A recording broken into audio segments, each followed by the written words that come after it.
My name is Nellie, and for as long as I can remember, I've been fascinated by the world around me in ways that seem to perplex my family.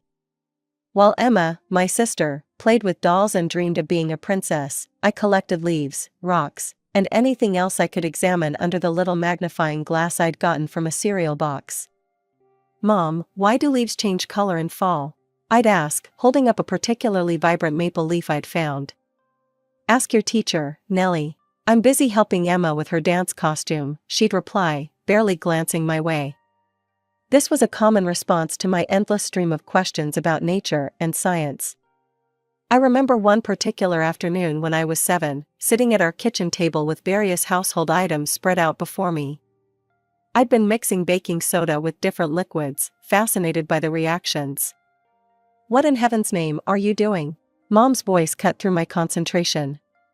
"Look at this mess. Clean this up right now. Your sister has her friends coming over for her birthday party, and I need the kitchen." Ah yes, Emma's birthday parties. They were always grand affairs with entertainers, life-sized cartoon characters, and dozens of guests. Mine, on the other hand, were quiet affairs with just my grandparents and a simple cake. The contrast couldn't have been more stark. "Here's your birthday present, sweetheart," Dad would say, handing me another volume of the science encyclopedia. Don't get me wrong, I loved those books.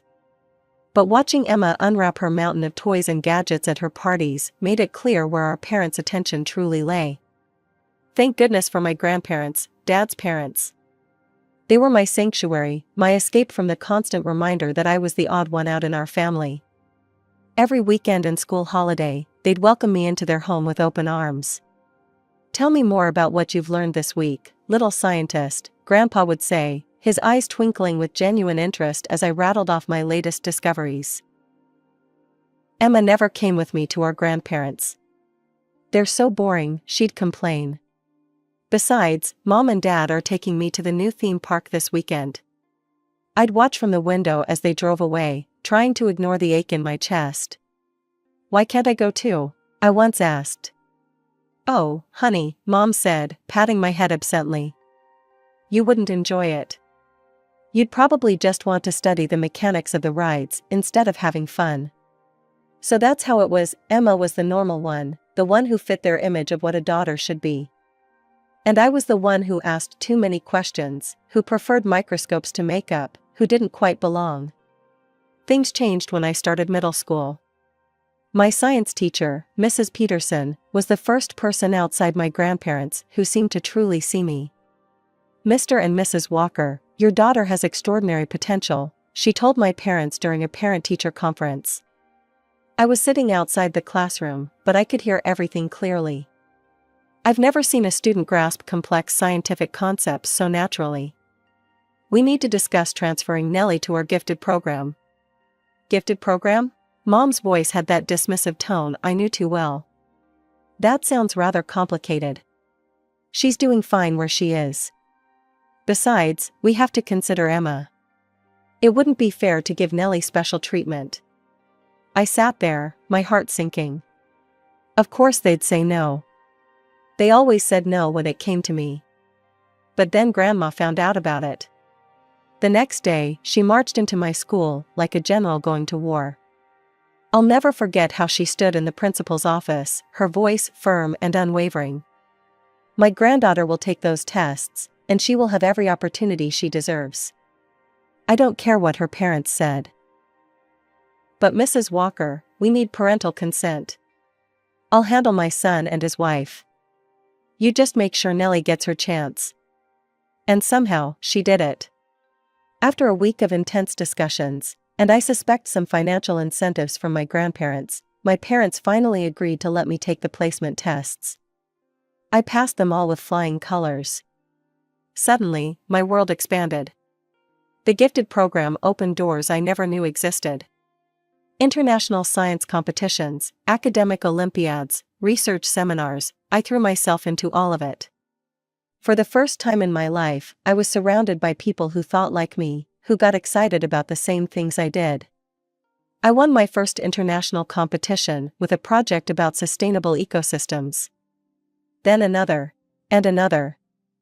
Where should we put this one? Grandpa would ask each time I brought home a new trophy or diploma. In the box with the others, I'd say, pulling out my special cardboard box from under the bed. I never displayed my awards, partly because I didn't want to seem boastful, but mostly because I knew they made my parents uncomfortable. Emma, of course, had her own take on my success. "Nobody likes a know-it-all," she'd sneer, but then turn around and say, "Hey, can you help me with my science homework? And maybe just do it for me?"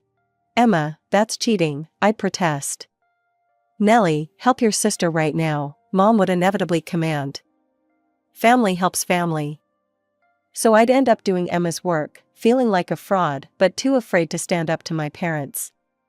It became a pattern. Emma would demand, my parents would insist, and I would comply. I often overheard my parents talking about me when they thought I wasn't listening. Their whispered conversations floated up the stairs to my room, where I'd sit with my chemistry set or the latest research paper I was studying. "I just don't understand where she gets it from," Mom would say. "No one in our family is like this." "Maybe she was switched at birth," Dad would joke, but the undertone of seriousness in his voice hurt more than if he'd meant it as a pure jest. One evening, after I'd won another science competition, I heard Dad's voice from his study. He was talking to Emma about her struggling grades. "It's not fair that she's so smart," Emma whined. "Listen, sweetheart," Dad's voice softened. "The weak need to be supported. That's why we focus on you. Nellie, well, she'll be fine on her own." I pressed my back against the wall, fighting back tears. They thought they were justifying their neglect with twisted logic, as if being capable somehow meant I didn't need love or support. At school, I was that weird girl who spent lunch breaks in the laboratory instead of the cafeteria. Sure, people would come to me for help with their science homework, but real friendships? Those were rare. Grandma and Grandpa were my rocks. They'd listen for hours as I explained my latest experiments or theories. They never made me feel like I was too much or too different. "Look what I found for you," Grandpa would say, pulling out scientific journals or new equipment for my experiments. "I thought this might interest you." But despite having my grandparents' support, the hole in my heart where my parents' love should have been felt vast and empty.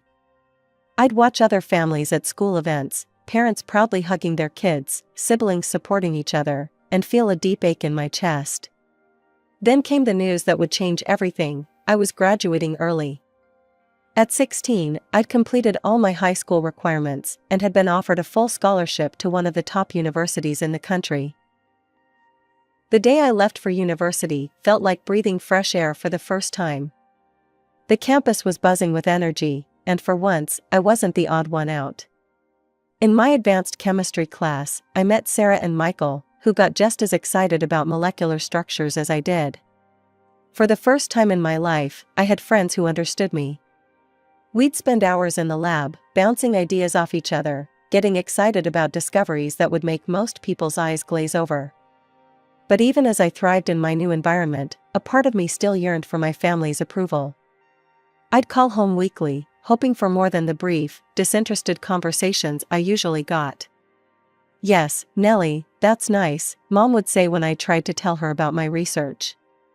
"Oh, did you hear about Emma's new job? She's working at that fancy boutique downtown." I didn't know it then, but my time at university was the calm before the storm. It happened during one of my routine calls home. I was in the middle of my second semester, deep into my research project, when Mom's voice caught my attention. "And with your father's condition getting worse," she was saying to Dad, probably thinking I was on mute. "What about Grandpa?" I interrupted, my heart suddenly racing. "Mom, what's wrong with him?" There was a pause, too long to be innocent. "Oh, Nellie, I didn't realize you were still there. It's nothing serious, just a minor health issue. He's already recovering." "I'm coming home," I said immediately, already mentally calculating the fastest route. "I can be there by tomorrow morning." No, don't be ridiculous," Mom's voice turned sharp. "You need to focus on your studies. Emma is helping them out. Everything's under control." Something felt off about her tone, but I tried to convince myself I was being paranoid. Still, I called Grandma right after. "Oh yes, dear," Grandma said, her voice oddly distant. "Emma's been such a help. She comes by often to check on your grandfather." "Emma? The same sister who used to say visiting our grandparents was boring?" Something wasn't adding up. 2 weeks later, I stood at my grandparents' familiar front door, my heart pounding with anticipation. But instead of Grandma's warm welcome, I found Emma blocking the doorway. "What are you doing here?" she asked, her face a mask of fake surprise. "I came to see Grandpa and Grandma." "How is he?" "No one's home," she said quickly, too quickly. "They're out." "Out? Grandpa's sick." "Where would they go?" "I don't know, Nellie. Just go away." She started to close the door. "Wait." I put my foot in the doorway. "Let me come in and wait for them." I said no one's home. She shoved the door hard against my foot. "God, you're so annoying. Just leave." Confused and hurt, I tried calling Grandma. Straight to voicemail. This wasn't like her at all, she always kept her phone on for me. With nowhere else to go, I headed to my parents' house, hoping for answers. Mom and Dad were in the kitchen when I arrived. "What are you doing home?" Dad asked, not even trying to hide his annoyance. "I came to see Grandpa and Grandma, but they're not home. Emma wouldn't let me in." "Oh, honey," Mom interrupted, exchanging a look with Dad. "We were going to tell you, your grandparents are in a nursing home." The world seemed to tilt sideways. "What? Why didn't anyone tell me?" "It was a quick decision," Dad said smoothly. "They needed specialized care. It's better this way." "Which nursing home?" "I want to visit them." "They're under quarantine right now," Mom said quickly. "No visitors allowed." "Maybe next time." Eventually, I did go back to university, but something felt terribly wrong. I tried to focus on my lab work, but my mind kept circling back to that afternoon at their door, to Emma's hostile face, to my parents' too smooth explanations. That terrible call came on a Tuesday morning. I was in the middle of an experiment when my phone lit up with Mom's number. The fluorescent lights of the university lab hummed above me as my heart started racing. Something about the timing of this call felt ominous. "Nellie," she said, her voice oddly flat. "Your grandfather passed away last night." The test tube I was holding slipped from my fingers and shattered on the floor. The sound echoed through the empty lab like a gunshot. "What? No, when's the funeral?" My voice came out as barely more than a whisper. "Thursday at 2 p.m. Don't be late." The way she said it felt strange, almost rehearsed. I didn't even bother cleaning up the broken glass. I rushed out of the lab, my mind spinning with grief and confusion. My beloved grandfather, gone. No chance to say goodbye, no final words of wisdom from the man who had believed in me my whole life. I took the first flight I could get, spending the entire journey trying to hold back tears as memories of him flooded my mind. At 1:30 p.m., I made my way to the church. The empty parking lot was my first clue that something was terribly wrong. My footsteps echoed in the silent building as I approached the entrance, dread building with each step. Inside, a custodian was methodically cleaning the floors. "The Walker funeral?" he asked when I inquired, looking up from his work. "That ended hours ago. They held it at 10 a.m. I felt like I'd been punched in the gut. The world started spinning around me as I grabbed onto a nearby pew for support. Frantically, I pulled out my phone and called my parents. "Oh, Nellie," Mom's voice dripped with disappointment. "You must have mixed up the times. We clearly said 10 a.m. "No," I said firmly, my hands shaking so badly I could barely hold the phone. "You said 2 p.m., I wrote it down." "I know you said 2 p.m. Where's Grandma? I need to talk to her." "Your grandmother is still in the nursing home," Dad cut in. "And, she doesn't want to see you right now. She's very upset you missed the funeral."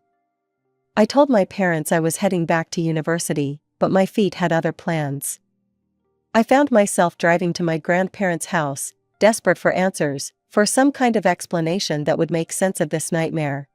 The familiar street looked exactly the same, the old oak tree, the carefully tended garden, the wind chimes Grandma loved so much. My hands were trembling as I rang the doorbell.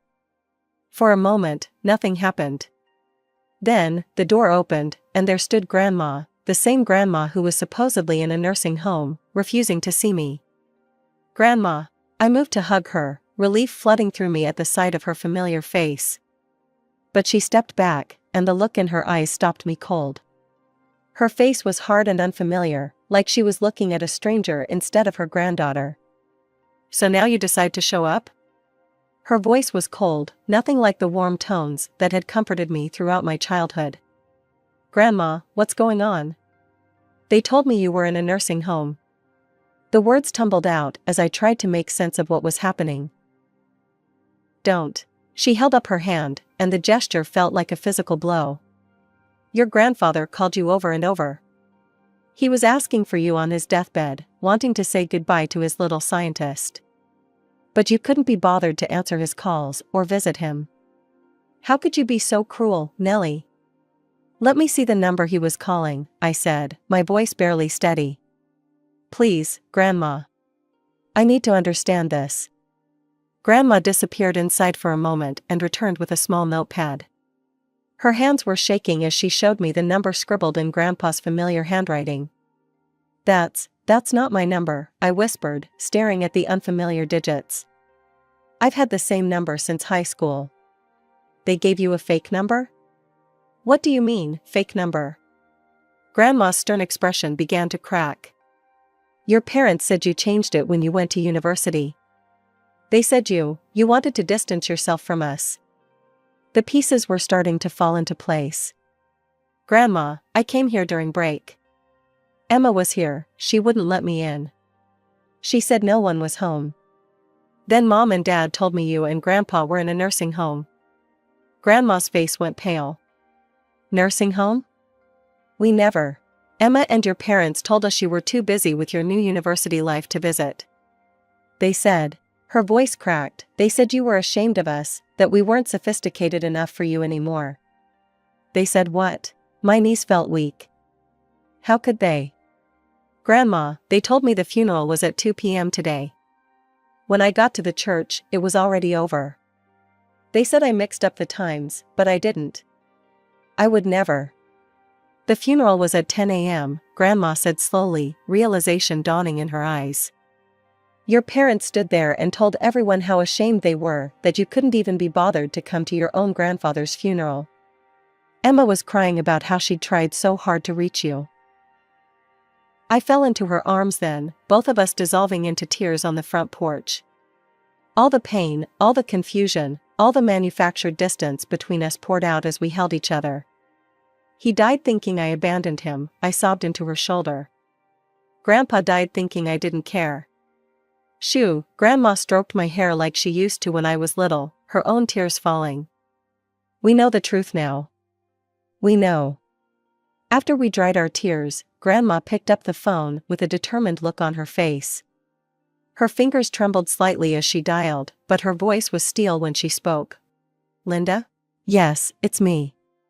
I need you, Robert, and Emma to come over right away. There are some important documents we need to discuss." "No, it can't wait." "They'll be here in an hour," Grandma said, hanging up the phone. I told them I had important documents to discuss. "The lawyer is on his way too." When the doorbell rang, Grandma squeezed my hand. "Stay in the kitchen until I call you." I heard them enter, Mom's practiced social laugh, Dad's formal greetings, Emma's bored sighs. Then Grandma's voice, unusually sharp, "Please, everyone take a seat. Mr. Harrison is here to read George's will." That was my cue. I stepped into the living room just as the lawyer was opening his briefcase. The looks on their faces were unforgettable, Mom's perfect smile frozen in place, Dad's face draining of color, Emma's mouth hanging open in shock. Mr. Harrison cleared his throat and began reading. "I, George Walker, being of sound mind, declare this to be my last will and testament." The room was silent except for the rustle of legal papers. First came the house, left to Grandma, along with a substantial sum for her ongoing care and maintenance. Then came the surprise that made Emma's face turn red with anger. To my granddaughter, Nellie Walker, I leave my newly constructed laboratory facility at 1420 Pine Street, fully equipped and ready for her research work. All necessary permits and paperwork have been processed and finalized. I couldn't believe my ears. Grandpa had built me a lab? My own research facility? The remainder of my estate, Mr. Harrison continued, is to be divided equally between my granddaughters, Nellie and Emma Walker.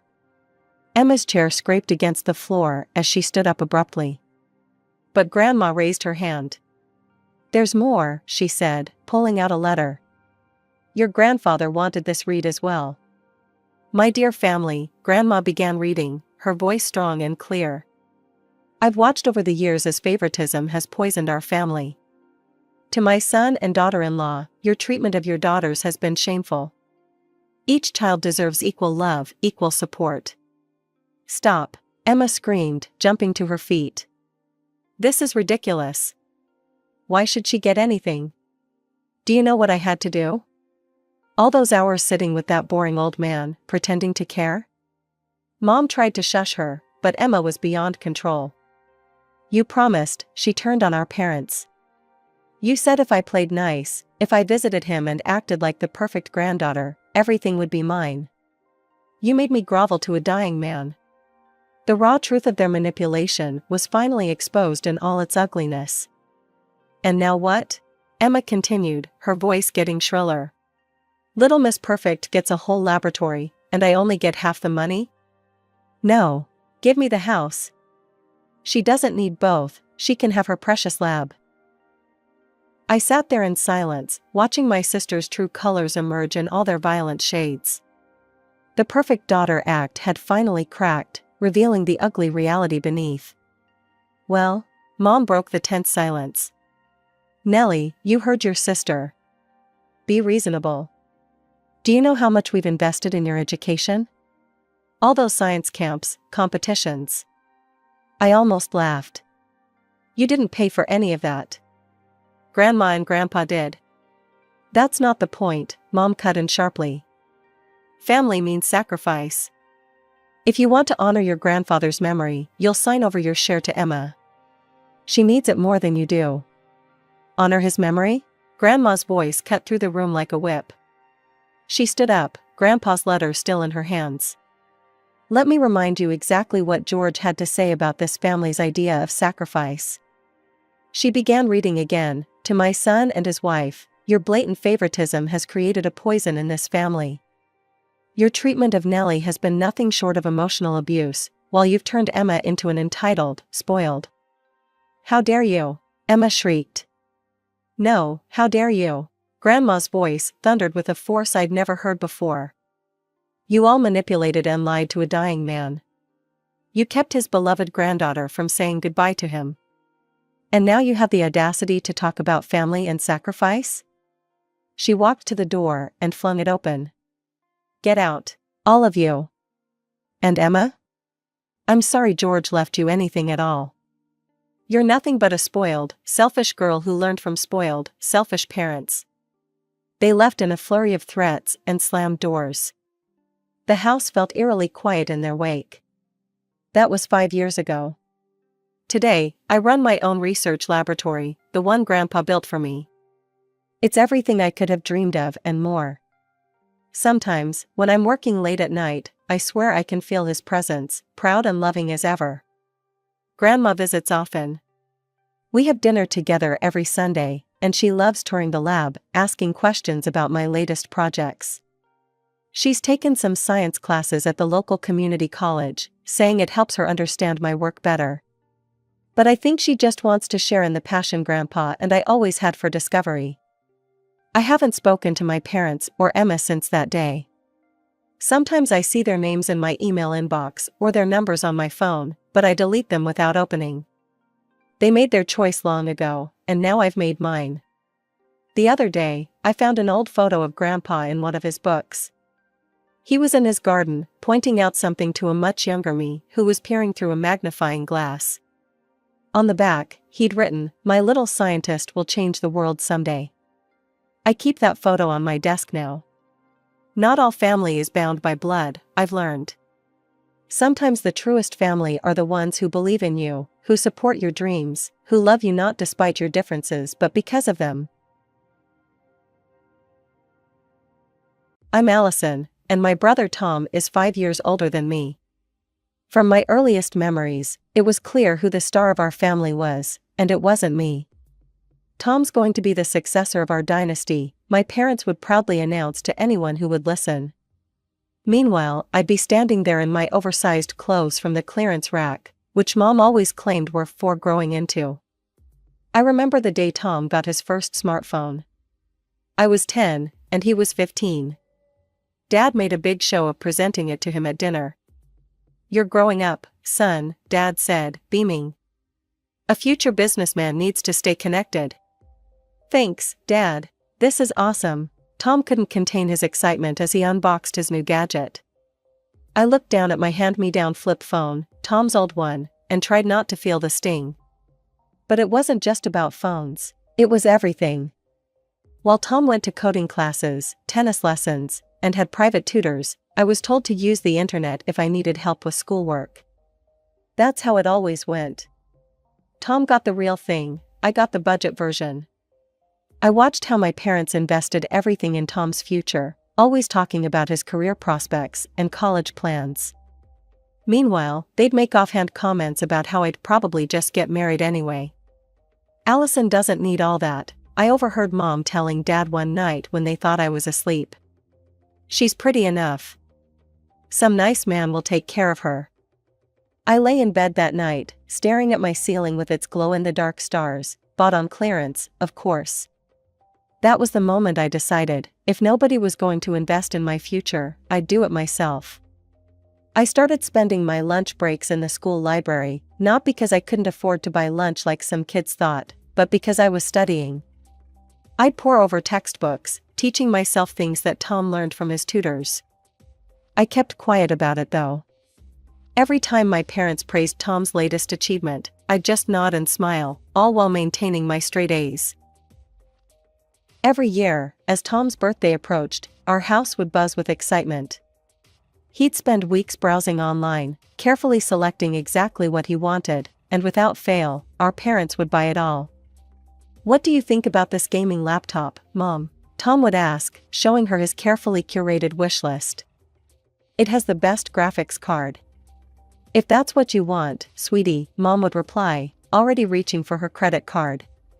My birthdays were different. No one ever asked what I wanted. Instead, I'd get beautifully wrapped boxes with perfect bows, and for years, that was enough to make me happy. I remember one particular birthday when I was 14. The box was gorgeous, silver paper with a purple bow, my favorite colors. "Go on, open it," Mom urged, camera ready. I carefully untied the bow and lifted the lid, finding a sweater inside. "Thank you," I said automatically, genuinely touched by how pretty the wrapping was. It wasn't until later, when I was removing the tags, that I saw them, 3 different clearance stickers, each showing a lower price than the last. The final price was 80% off the original. Something inside me deflated as I realized my beautiful gift was just something they'd grabbed from the clearance rack. When Tom turned 18, our parents threw him a massive graduation party.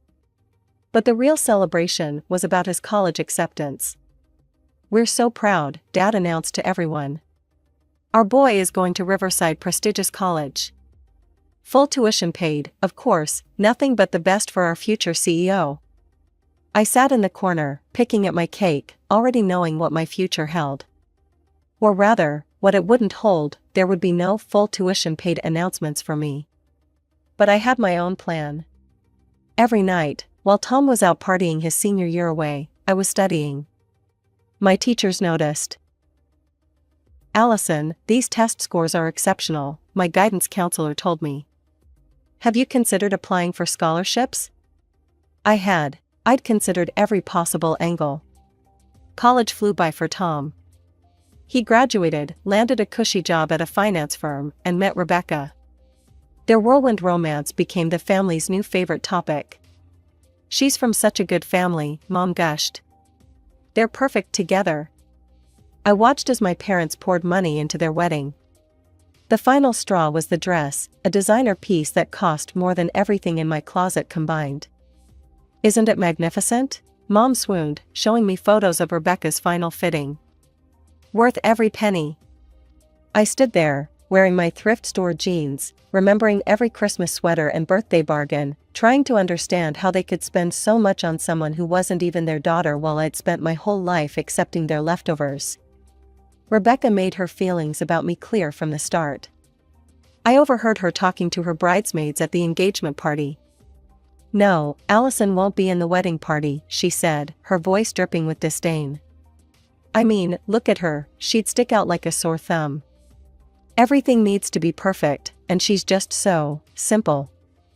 I wasn't hurt about not being a bridesmaid. I didn't want to stand up there in whatever knockoff dress they'd deem good enough for me anyway. But her words stung in a familiar way, echoing years of being treated as less than. "Did you hear what she said about me?" I asked Tom later that night. He shuffled uncomfortably. "Come on, Al, she didn't mean it like that. You know how stressed brides get about their perfect day." But I knew exactly how she meant it. And I was starting to realize that maybe being simple wasn't such a bad thing, at least I was real. The day after my high school graduation, Mom cornered me in the kitchen while I was making breakfast. "So," she said, stirring her coffee, "have you started looking for jobs yet? The mall is hiring sales associates." I took a deep breath, savoring the moment I'd been waiting for. "Actually, I won't be working at the mall. I'm starting college in the fall." Mom's spoon clattered against her cup. "College? But, how? We haven't saved anything for." "I got a full scholarship," I said, unable to keep the pride from my voice. "If you'd been paying attention, you might have noticed I graduated with the highest honors in my class." Dad looked up from his newspaper, his face a mix of confusion and surprise. "But you never said anything about college applications." "You never asked," I replied simply. "You were too busy planning Tom and Rebecca's wedding to notice I was staying up until 2 a.m. writing scholarship essays." The silence that followed was deafening. For once, my parents had nothing to say. I started college that fall, throwing myself into my studies with the same determination that had gotten me there. But life had other plans for my free time. It started with one baby, my first nephew, Jack. Then, barely a year later, came Emma. At first, I was excited to be an aunt. But that excitement quickly turned to exhaustion when Tom and Rebecca started treating our parents' house, where I still lived, as their personal daycare center. "Could you watch them for a few hours?" became, "Could you watch them for the day?" which turned into, "We'll pick them up tonight, maybe." I tried to study while watching them. But have you ever tried to read academic papers with a toddler trying to eat your highlighters and a baby crying for a diaper change? "I've got a huge project due tomorrow," I told Rebecca one Sunday morning as she dropped off the kids. "You can work on it while they nap," she said breezily, already heading for the door. "They're such good sleepers." They weren't. My life became an endless cycle of classes, assignments, and childcare. While other students went to study groups or grabbed coffee with friends, I was changing diapers and making baby food. My weekends disappeared into a blur of cartoons and cleanup. My parents' absence during this time was almost comical, if it hadn't been so frustrating. Mom was always tied up at work or helping at the church bazaar, while Dad seemed to have an endless stream of business trips and golf outings. The only time they appeared was to criticize. I'll never forget the day Mom came home early and found crayon masterpieces decorating the living room walls. Jack and Emma had gotten creative while I was trying to finish a term paper in the next room. "Allison!" Mom's shriek could have shattered windows. "How could you let this happen? Do you have any idea how expensive this wallpaper is?" I tried to explain that I'd only turned my back for 5 minutes, but she wasn't having it.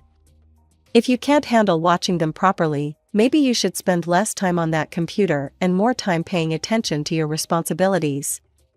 But the worst incident happened during finals week.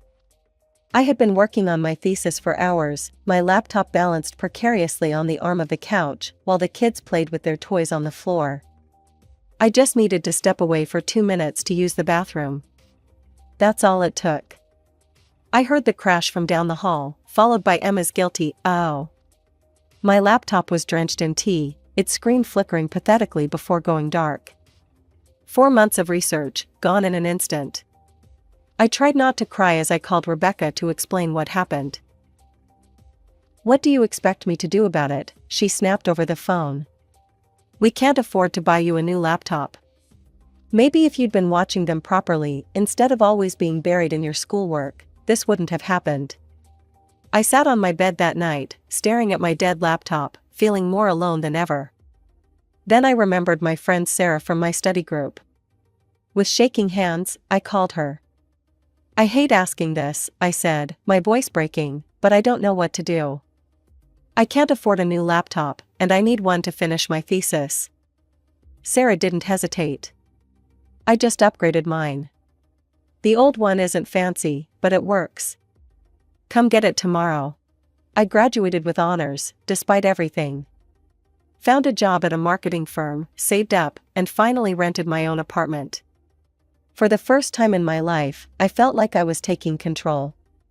I even splurged on some new furniture, nothing fancy, but all mine. The day of my housewarming party, I had everything perfect. When the doorbell rang, I was actually excited to show my family my achievement. Then I saw the diaper bag on Rebecca's shoulder.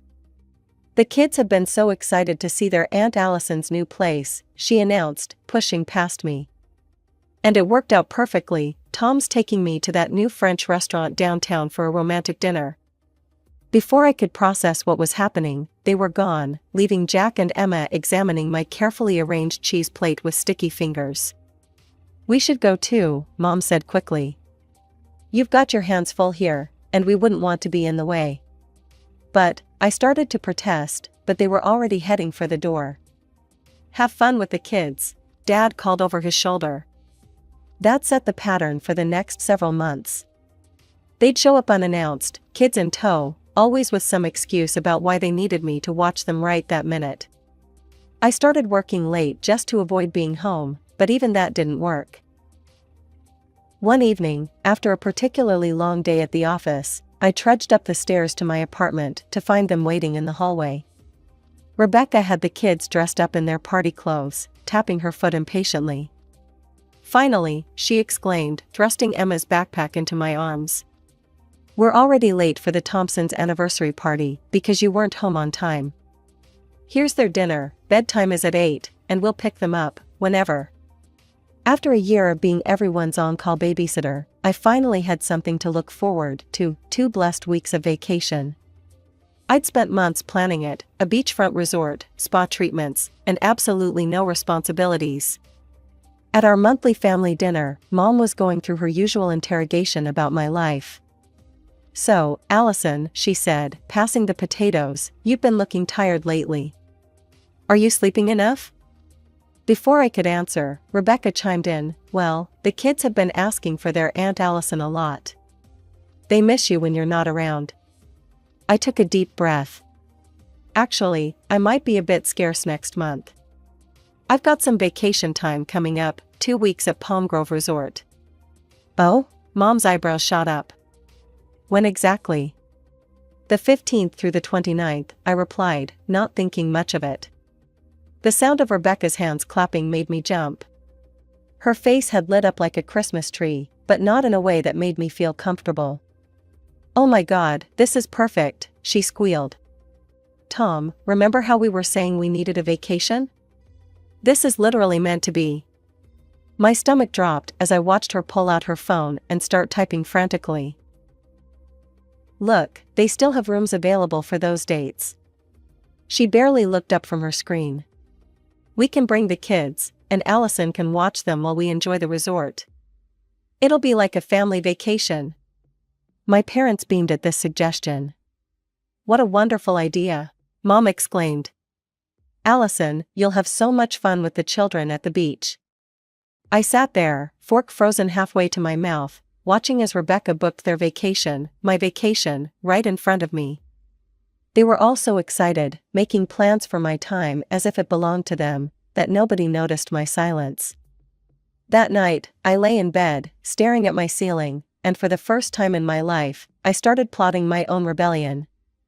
The next morning, I called the resort and changed my booking, not to cancel it, but to switch to their sister property on the opposite coast. Same dates, different location. But I knew that wasn't enough. As long as they knew where I lived, they'd always have power over my time. So I called Maria, my realtor. "I need to move," I told her. "Somewhere they won't find me.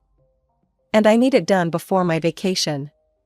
Maria, bless her, didn't ask questions. Within a week, she'd found me a perfect apartment in a different part of the city, a secure building with a doorman, no less. I spent the next few weeks carefully orchestrating my disappearance. During the day, I was the same old Allison, nodding along as Rebecca detailed all her plans for our vacation. But at night, I was secretly packing, organizing, preparing.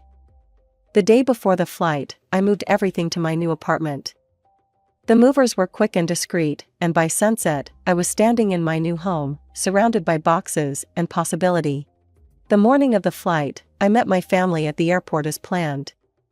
Rebecca was already in vacation mode, wearing a wide-brimmed hat and designer sunglasses, while Tom struggled with their excessive luggage. The kids were running circles around everyone, hyped up on airport snacks. "Allison, could you take the kids to get some water?" Rebecca asked, not really asking. "And make sure they use the bathroom before the flight. Oh, and don't let them get their clothes dirty. I packed their cutest outfits for the resort." I smiled, probably for the first time that morning. "Actually, I need to use the bathroom myself. Be right back." As I walked away, I heard Mom calling after me, "Hurry up. They'll be boarding soon." Little did they know I'd already checked in for my flight, a different flight, to a different coast, departing from a different terminal. I'd timed it perfectly, my flight was leaving 30 minutes before theirs. I waited until I was through security in my terminal before turning off my phone. As I settled into my seat on the plane, I imagined them waiting at the gate, checking their watches, trying to call me. For once, I didn't feel guilty. I felt free. The first day at the resort was pure bliss. I got a massage, lay by the pool, and ordered whatever I wanted from the bar without anyone telling me I should be watching the kids instead. I didn't turn my phone on once. When I finally did check it the next evening, I nearly dropped it in my piña colada. Hundreds of missed calls, voicemails, text messages, emails. They ranged from worried to furious to downright threatening. Rebecca's messages were particularly dramatic. "How could you do this to us? We had to cancel our couple's massage because someone had to watch the children. You've ruined everything. You're so selfish." Mom's messages started with concern but quickly turned to anger. "Allison Marie Thompson, you call us right this instant. I can't believe you would do this to your family. After everything we've done for you, this is how you repay us? You've ruined your brother's vacation. You're such a selfish, ungrateful daughter." Dad's messages were shorter but equally disapproving. "Very disappointed in you, young lady." Tom's messages were a mix of anger and confusion. "What the hell, Al? Where are you? Rebecca is freaking out." I composed a single text message and sent it to all of them. "Don't worry, I'm fine. So glad you're concerned about my well-being. Enjoy your family vacation." Then I turned my phone off again and ordered another piña colada. The next 2 weeks were everything I'd dreamed of and more. I read books without interruption. I took long walks on the beach without having to chase after anyone. I ate meals while they were still hot. I slept in. I didn't change a single diaper or clean up a single spill. It was heaven. When I returned home, I went straight to my new apartment. The doorman welcomed me with a smile, and I felt secure knowing he'd screen all visitors. I was just starting to unpack when Maria called. Allison, she said, sounding concerned, I thought you should know. Some people showed up at your old apartment today, a couple with 2 kids and an older couple. They were there for hours, making a scene, demanding to know where you'd moved to. The new tenants finally threatened to call the police, and they left. I sank into my couch, picturing the scene, Mom, Dad, Tom, and Rebecca, probably with the kids in tow, causing a commotion in front of my old building. A year ago, the thought would have filled me with guilt. Now, it just confirmed I'd made the right decision. After returning to work, I took extra precautions to maintain my newfound freedom. I met with Marcus, our head of security, first thing Monday morning. I need a favor, I told him, fidgeting with my employee badge. If anyone asks for me, specifically my parents, my brother Tom, or his wife Rebecca, they shouldn't be allowed up to the office. Marcus raised an eyebrow but nodded. No problem, Ms. Thompson. We'll make sure you're not disturbed. It turned out to be a necessary precaution. 2 days later, Rebecca showed up at the lobby, kids in tow, demanding to see me. Marcus called up to warn me while security escorted them out. I watched from my office window as Rebecca strapped the kids into their car seats, her face red with anger. That evening, I made the mistake of checking social media. Rebecca's latest Facebook post was a masterpiece of passive-aggressive venting. Can't believe some people care so little about family that they'd ruin a perfectly planned vacation. Some aunts don't deserve their precious nieces and nephews. Just wait until karma comes around. Ungrateful, family traitor, worst aunt sister. The comments were worse, dozens of her friends piling on, calling me horrible names, all without knowing the real story. I closed the app and blocked her on every platform I could think of. Weeks passed. I settled into my new routine, enjoying the luxury of uninterrupted evenings and peaceful weekends. Sometimes I'd feel a twinge of guilt when I thought about the kids, but then I'd remember all the times I'd had to cancel plans, miss deadlines, or sacrifice my own needs for someone else's convenience. Then, exactly 1 month after my great escape, my phone lit up with Tom's number. I almost didn't answer. But something in me, maybe curiosity, maybe hope, made me swipe to accept. Al? Tom's voice was hesitant. Can we meet somewhere? Just us? I suggested a coffee shop across town, neutral territory. When I arrived, Tom was already there and asked me to tell him everything. So I told him how it felt to be treated like free childcare instead of an aunt. How exhausting it was to juggle college assignments while watching his kids. How I'd never had time to date or make friends or just breathe. How Rebecca's comments cut deep, but his silence cut deeper. Tom sat there, his coffee getting cold, really listening for what felt like the first time in years. I had no idea, he finally said, running a hand through his hair. I mean, I knew we were asking a lot, but I didn't realize. God, Al, I'm so sorry. I should have seen how much this was affecting you. I should have stood up to Rebecca about hiring a babysitter. I should have been a better brother. A few weeks after our coffee shop conversation, Tom called again. I was just leaving work, feeling good about nailing a client presentation. Hey, Al, he said, sounding upbeat. Got a minute? Sure, I replied, settling onto a bench in the park near my office. These calls were becoming more regular, less awkward. So, I talked to Rebecca, he started. We hired a babysitter. Actually, we found this amazing nanny who has early childhood education experience. The kids love her, and she's teaching them Spanish. That's great, Tom, I said, genuinely happy for them. Yeah, it's working out really well. Rebecca and I can actually go out now without feeling guilty or scrambling to find childcare. We should have done this years ago. He paused. Listen, Al, we really miss you. The kids keep asking about their Aunt Allison. Maybe we could all get together sometime? I took a deep breath, choosing my words carefully. I miss them too, Tom. But I'm not ready for full family gatherings yet. The way Mom and Dad treated me, the things Rebecca said about me online, it still hurts. I think neutral territory is best for now. I understand, he said, and I could tell he meant it.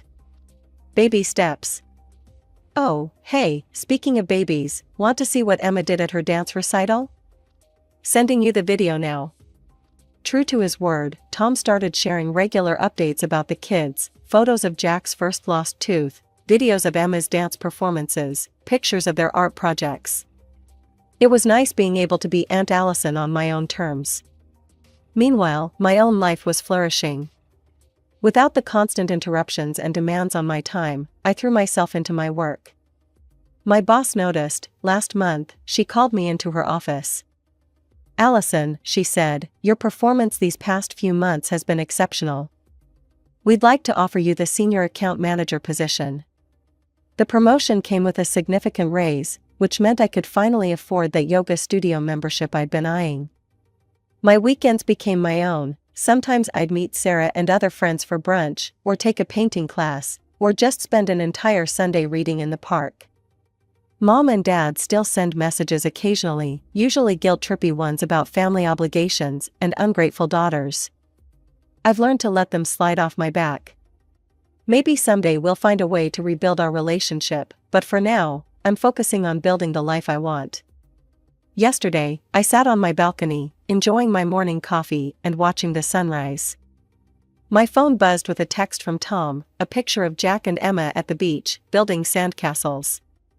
I smiled, took a sip of my coffee, and opened my calendar to plan my week.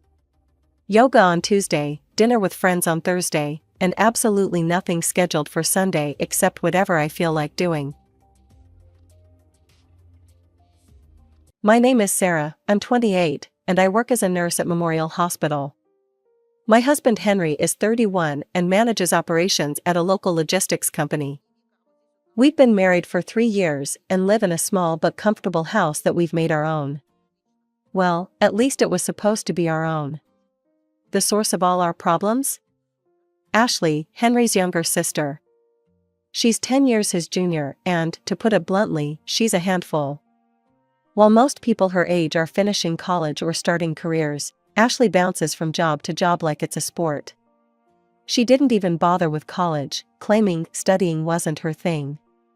Instead, she spends most of her time partying with friends and, more importantly, spending money she doesn't have. "Henry, I'm totally broke again," her voice would crackle through the phone, sometimes multiple times in a single day. "Can you help me out with groceries?" Or, "Big brother, my phone's about to get cut off. I need just a little help." And my personal favorite, "There's this amazing party tonight, and I have absolutely nothing to wear." Every single time, and I mean every time, Henry would cave. The amounts were never huge, but they added up, and Ashley never seemed to think about paying him back. Not that Henry ever asked. What really got under my skin was her habit of showing up unannounced at our house. She'd just waltz in and plop herself down on our couch like she owned the place, staying for hours on end. After a 12-hour shift at the hospital, the last thing I wanted was to come home to Ashley's endless chatter about her latest drama. "Can't you at least ask her to call before she comes over?" I asked Henry one evening after a particularly trying day. "Sarah, you don't understand," he'd say, his voice taking on that defensive tone I'd come to know all too well. "It's different for us. Mom worked double shifts most days, just to keep food on the table. I was all Ashley had growing up. I practically raised her myself." That was his go-to explanation for everything concerning Ashley. Their mother had worked herself to the bone to provide for them, often leaving Henry to take care of his baby sister. Now, it seemed like that responsibility had become permanently etched into his identity. Just when I thought I couldn't take another surprise visit or desperate phone call, Ashley dropped a bombshell that would change everything, or so I thought. "I'm engaged," she burst through our front door one Sunday afternoon, practically bouncing off the walls with excitement. "And guess what? We're moving out of state after the wedding." I tried my best to keep my expression neutral, but inside, I was doing cartwheels. Henry, of course, had a different reaction. "Out of state?" he asked, his voice wavering slightly. That's pretty far, Ashley." "Don't worry, big brother," she said, giving him one of those bear hugs she was famous for. My fiancé Mark has an amazing job there, and we'll visit all the time. When we met Mark the following week, I was pleasantly surprised. He seemed like everything Ashley wasn't: responsible, level-headed, and most importantly, financially stable. He worked in software development and actually had a 5-year plan that didn't involve mooching off relatives. For the first time, I felt like maybe things were going to work out. The wedding came 3 months later. Despite my relief at the situation, I found myself getting caught up in the excitement. Henry and I went all out on their gift, a top-of-the-line home entertainment system that cost more than I care to admit. But hey, if it meant Ashley would be entertained in her own home instead of ours, it was worth every penny. The day they left for their new life in another state, I finally felt like I could breathe again. Our house was quiet, our evenings were our own, and our bank account was remarkably stable. Sure, Ashley would pop up on Skype calls now and then, but it was nothing compared to the constant presence we'd dealt with before. A year passed, and life fell into a comfortable rhythm. Then came the news that Ashley was pregnant. When she told us over Skype, her face glowing with happiness, I found myself genuinely sharing in her joy. Even Henry seemed more relaxed about his sister now that she had her own family to focus on. "They're doing really well," Henry said one night after a video call where Ashley had shown off her growing baby bump. "Mark got a promotion at work, they bought a new car, and the baby's room is already set up." "They are," I agreed, curling up next to him on the couch. "You did good, you know? You helped her get to where she needed to be." For the first time in years, everything felt perfect. Ashley was happy, Henry was content, and I had my husband back. If only I'd known then that this was just the calm before the storm. It was a Tuesday evening when my world turned upside down. I remember it clearly because I'd just finished a particularly exhausting shift at the hospital, 3 emergency cases back to back. All I wanted was to come home, take a hot shower, and maybe convince Henry to order takeout. Instead, I walked into what looked like a tornado had hit our living room. The first thing I saw was Ashley, lounging on our couch as if she'd never left, bouncing a 6-month-old baby on her knee. Her husband Mark sat next to her, engrossed in something on his phone. Henry was perched on the armchair, wearing the biggest grin I'd seen since their wedding day. The floor was littered with bags, baby toys were scattered everywhere, and our usually tidy coffee table was buried under a mountain of dirty dishes. I stood in the doorway, my work bag still slung over my shoulder, trying to process the scene before me. This had to be some kind of stress-induced hallucination, right? "Sarah," Ashley squealed, as if this was a totally normal situation. "Surprise! We're here. Mark got this amazing promotion offer at work, they want him to transfer to their office here. Can you believe it? It's like fate or something." Mark barely looked up from his phone, just giving a slight nod of confirmation. "We've always talked about moving closer to Henry," Ashley continued, not seeming to notice my stunned expression. "And when this opportunity came up, we just knew we had to jump on it. We'll stay here just until we find our own place. It won't be long, I promise." I glanced at Henry, hoping to see some sign that he was as blindsided by this as I was. Instead, he was beaming like a kid on Christmas morning. "Isn't it great, Sarah?" he said, practically bouncing in his seat. "Having everyone close by again." I mumbled something about needing to take a shower and escape to our bedroom. My mind was racing. Our house barely had enough space for 2 people, let alone 4 plus a baby. And knowing Ashley's track record with temporary arrangements, I had a sinking feeling about this whole situation. Later that night, after Ashley, Mark, and the baby had settled into our spare room, which was really more of a storage space with a futon, I confronted Henry in our bedroom. "You could have given me some warning," I said, trying to keep my voice down. "This is our home, Henry. Our space. We should have discussed this first." Henry sat on the edge of our bed, running his hands through his hair, something he always did when he was stressed. I know. But they just showed up. What was I supposed to do, turn them away? They're family, Sarah. They're your family, I corrected him. And yes, you could have at least called me before letting them move in. It's only for a month or two, he assured me, though he wouldn't meet my eyes. They just need time to find their own place.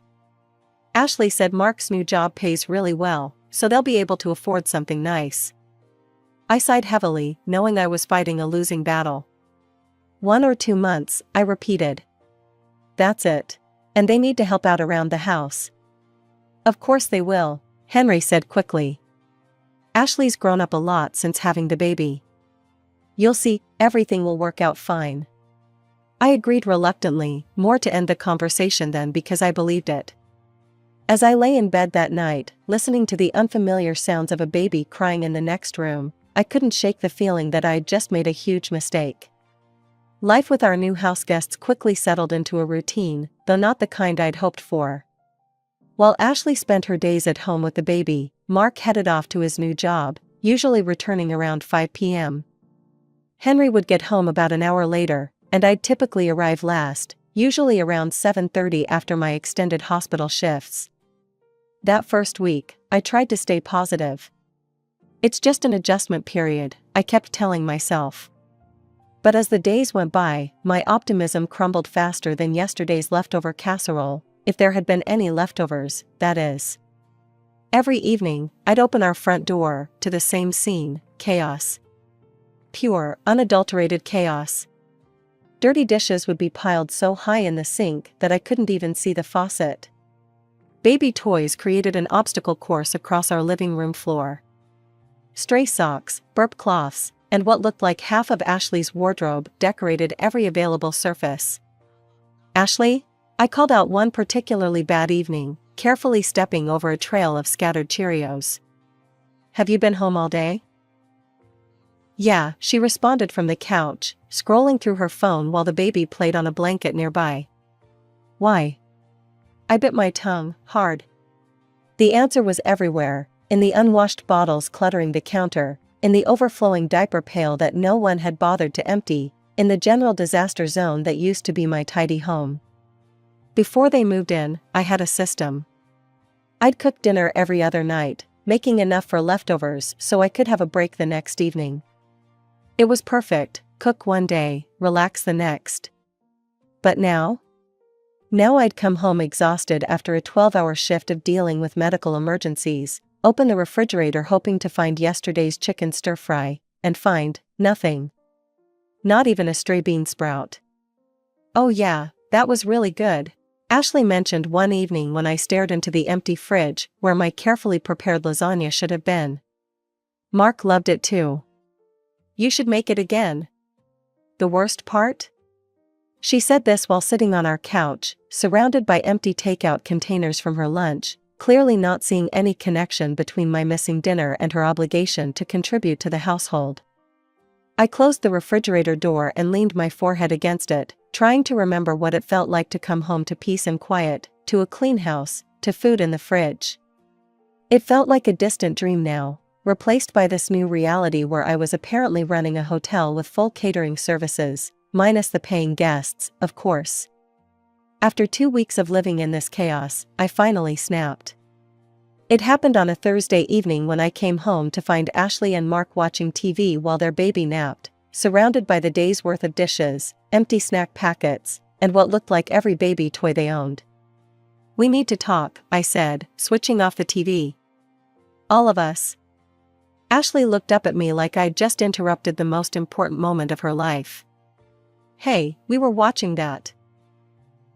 This is more important, I insisted, taking a deep breath. Look, if we're all going to live here together, we need some ground rules. Everyone needs to pitch in with the cooking and cleaning. Mark suddenly became very interested in his phone, while Ashley rolled her eyes. Sarah, come on. We're guests here. Guests? I couldn't help but laugh. Guests don't empty out the entire fridge. Guests don't leave their mess everywhere. Guests usually leave after a few days. This isn't even my house, Ashley shot back, her voice taking on that whiny tone I'd grown to hate. I'm not comfortable cooking in someone else's kitchen. It stopped being someone else's kitchen the moment you moved in here. You're living here, eating here, making messes here. You need to help maintain the house. I have a baby to take care of, Ashley protested, gesturing toward the nursery where her son was sleeping. I can't do everything. You're not doing anything. The words burst out before I could stop them. You're home all day, but you can't even wash a dish or throw together a simple dinner? Ashley's face crumpled into that familiar pre-crying expression I'd seen her use on Henry countless times. Right on cue, she jumped up and ran to find her brother, who had just gotten home and was changing out of his work clothes. Within minutes, Henry was in the living room, looking at me with that disappointed expression that made my blood boil. Sarah, can we talk privately? He asked, gesturing toward our bedroom. Once the door was closed, he turned to me. You can't talk to Ashley like that. She's struggling enough as it is. Struggling? I couldn't believe what I was hearing. Henry, I work 12-hour shifts at the hospital. I deal with actual emergencies, sick people, life and death situations. Your sister sits at home all day watching TV and can't even be bothered to wash a coffee mug. She has a baby to take care of, Henry defended her, just as he always did. You don't know how hard that is. No, I don't know how hard it is to ignore your child while scrolling through social media all day, I snapped. But I do know how hard it is to come home after a long shift and have to clean up after 3 adults who apparently never learned how to use a dishwasher. Sarah, Henry sighed, running his hands through his hair. She's my sister. She has a baby. We have to help them. Just give it time. Everything will work out. I stared at him, suddenly feeling very tired. It was the same argument we'd been having since we got married, just with higher stakes now. Ashley would always come first, and I would always be expected to understand, to accommodate, to give in. Remember how I said Mark seemed like a responsible guy when we first met him? Well, add that to the growing list of things I've been wrong about lately. Turns out, he's just Ashley in male form, minus the constant begging for money, but with an extra helping of laziness. Every evening like clockwork, he'd come home from work, grab a beer from our fridge, that he never replaced, and plant himself on our couch. The most exercise he got was lifting the TV remote or reaching for the game controller. Hey, Sarah, he called out one evening as I was making dinner. Could you grab me another beer while you're in there? I was in the middle of cooking dinner, again, while Ashley scrolled through her phone and he played some shooting game on his brand new gaming console. Yes, the same console he bought with his first paycheck at the new job, while still not contributing a single dollar to groceries or household expenses. The fridge is 10 feet away from you, Mark, I replied, stirring the pasta sauce with more force than necessary. I think you can manage.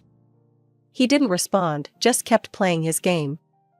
The console must have cost at least $700, but heaven forbid they chip in for toilet paper. Living in such close quarters meant I was privy to every aspect of their lives, whether I wanted to be or not. Our house wasn't exactly built for 2 families, the walls were thin enough that I could hear everything that happened in their room. And I mean everything. The baby's crying was the worst part. He'd wake up almost every night, his wails echoing through the house. What followed was always the same. It's your turn, Ashley would groan. I have work tomorrow, Mark would snap back. So? I've been with him all day. Then you should be used to it. Their arguments would escalate, voices rising until they were practically shouting, while their poor baby continued crying. Most nights, I'd lie awake, counting the minutes until either one of them finally gave in and attended to their child, or until the baby exhausted himself and fell back asleep. Just when I thought I couldn't take any more, a glimmer of hope appeared. I got approved for 3 days of vacation time. 3 blessed days away from the chaos, the mess, the constant noise. I'd already found a nice little bed and breakfast outside the city, and I was counting down the days until I could escape. But of course, Ashley had other plans. Sarah, she cornered me in the kitchen one morning, wearing that fake sweet smile I'd come to dread. I heard you've got some time off coming up. I should have denied it. I should have run. Instead, I nodded. That's perfect, she clapped her hands together. Mark and I were hoping to visit my old friend from high school that weekend. You could watch the baby for us. I mean, you're a pediatric nurse, right? You're literally qualified for this. I stood there, coffee mug frozen halfway to my mouth, as she continued chattering. We really need a break, Sarah. The baby's been so demanding lately, and I'm just exhausted. You understand, right? It's just 3 days, and you're already going to be off work anyway. No, I said firmly. Absolutely not. I've had these plans for weeks. I need this break. Break from what? Ashley scoffed. All you do is work and come home. Try taking care of a baby all day. All day? You mean when you're not watching TV or scrolling through Instagram? The words came out sharp and fast. I'm not canceling my vacation to babysit while you go party with your friends. The argument escalated quickly, with Ashley's voice rising to that shrill pitch that always gave me a headache. That's when Henry walked in, home early from work for once. What's going on? He asked, looking between us. Your wife is being completely selfish. Ashley jumped in before I could speak. I asked her for one tiny favor, and she's acting like I'm asking her to donate a kidney. I turned to Henry, certain that this one time, he'd see reason. I have 3 days off, Henry. 3 days I was hoping to spend with you, away from. I gestured at the mess around us. All of this. But your sister wants me to cancel everything to babysit while she goes on vacation. Well, Henry shifted uncomfortably, and my heart sank. I knew that look. Maybe we could help her out? She and Mark really could use a break. Something inside me snapped. A break? I laughed, but there was no humor in it. What about my break? What about our break? When was the last time we had dinner together without your sister interrupting? When was the last time we could relax in our own home? Sarah, please, Henry started, but I was already moving. I walked straight to our bedroom, pulled out my suitcase, and started throwing clothes into it. My hands were shaking, but my mind was clear for the first time in weeks. What are you doing? Henry followed me, panic in his voice. Taking my break, I replied, zipping up the suitcase. You want to help your sister so badly? Fine, you can babysit, I'm done. I walked out of that house with nothing but my suitcase and car keys, ignoring Henry's calls behind me. The drive to my friend Lisa's vacation house took 2 hours. 2 hours of alternating between crying and feeling an overwhelming sense of relief. The next day, around noon, my phone rang. It was Henry. Sarah, I'm so sorry, his voice was desperate. Please come home. They left. The baby's here with me. They said they were going to the store 3 hours ago. I've been calling and calling, but they won't answer. I don't know what to do. I closed my eyes, already knowing what was coming next. Ashley's posting on Facebook, he continued, his voice breaking. Pictures of them at some beach party. She wrote about how she needed this break from mom life and how she's finally feeling free again. Sarah, I can't do this alone. I was so wrong. I broke every speed limit on my way home. When I walked through our front door, the scene that greeted me was worse than I'd imagined. The house looked like it had been ransacked, dishes piled everywhere, baby clothes strewn across every surface, and in the middle of it all sat Henry, looking completely shell-shocked, trying unsuccessfully to comfort a screaming baby. I don't know what he wants, Henry said, his voice cracking. I've tried everything, feeding, changing, rocking. Taking the crying infant from my husband's trembling hands, I switched into nurse mode. Within 20 minutes, I had the baby fed, changed, and sleeping peacefully in his crib. Then I turned my attention to Henry, who looked like he hadn't slept in days. Go take a shower, I told him gently. I'll start cleaning up. It took hours to restore some semblance of order to our house. By the time I finished cooking a proper dinner, Henry looked more like himself again. We ate in silence, both exhausted but relieved to have a moment of peace. That peace was shattered 2 days later when Ashley and Mark burst through the door, tanned and laughing, loaded down with shopping bags. "Oh my God, you guys, we had the best time," Ashley gushed, not even glancing at her baby. "The beach was amazing, and there was this incredible club." "When are you moving out?" Henry's voice cut through Ashley's chatter like a knife. The room went silent. "What?" Ashley blinked at her brother. "We haven't even started looking yet. I mean, we've been so busy." "You have 2 days," Henry said, his voice eerily calm. 2 days to find a place and get out of our house." Ashley's face crumpled into her familiar crying routine. "You can't be serious. We're family. This is all because of her, isn't it?" She pointed at me accusingly. "She's turned you against me, your own sister." "No, Ashley." Henry stood up, and for the first time in his life, he looked truly angry with his sister. "This is because of you. You abandoned your child to go party. You've been taking advantage of me for years, and I let you because I thought that's what family does. But family doesn't treat each other like this. I can't believe you're doing this to me," Ashley sobbed. "After everything we've been through. I'm your little sister." "You're a parasite," Henry said quietly. "You've been using me your entire life, and I was too blind to see it." "Well, I see it now. Get out. Today." They packed and left within hours, Ashley alternating between crying and screaming about how we'd betrayed her. The moment they drove away, the house felt lighter somehow. The next day, Henry and I deep cleaned every room, erasing all traces of the chaos that had consumed our lives. As we collapsed onto our couch that evening, finally alone in our own home again, Henry turned to me. "I'm sorry," he said softly. "I should have listened to you years ago. I just always thought I had to take care of her. I never realized she was taking advantage of that." It's been months now, and we haven't heard from Ashley. She doesn't call, doesn't text, doesn't even try to guilt Henry on social media anymore. Sometimes I catch Henry checking his phone, hoping to see a message from his sister, not asking for money or favors, but just a simple apology. So far, it hasn't come. But we're okay. Our house is peaceful again, our marriage stronger for having weathered this storm. And Henry?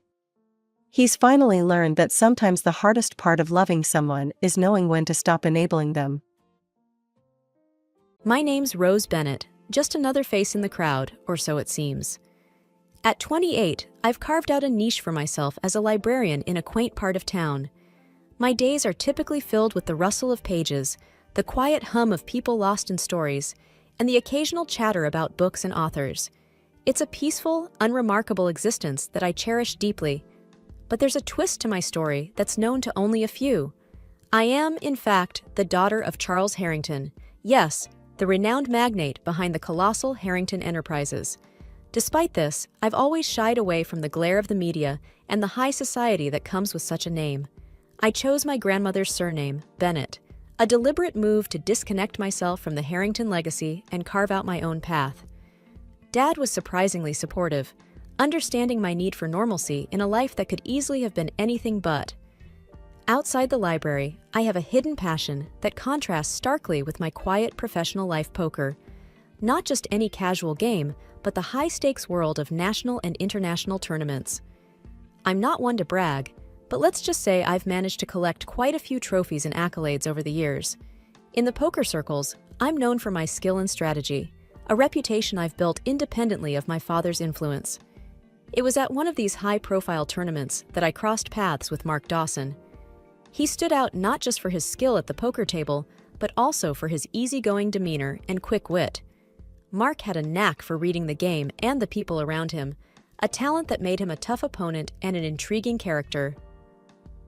Our connection was instant and undeniable.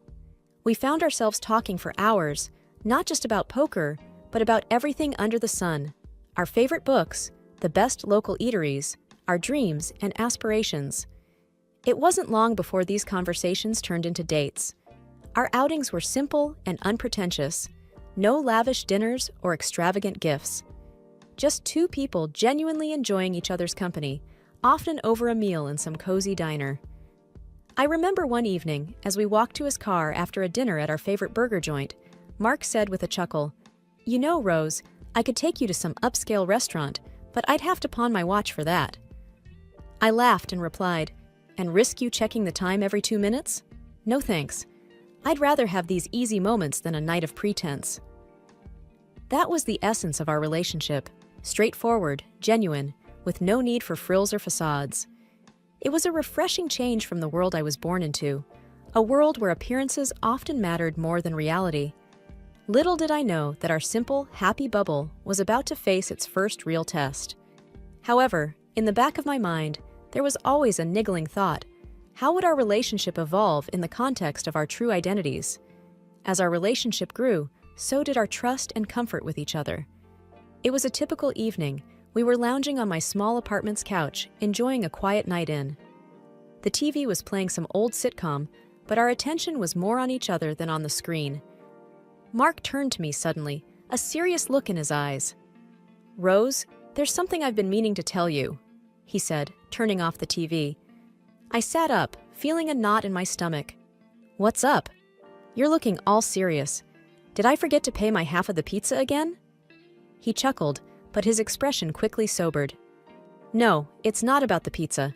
It's about me, about who I am." I leaned in, curious. "Okay, spill it. You're not a secret agent or something, are you?"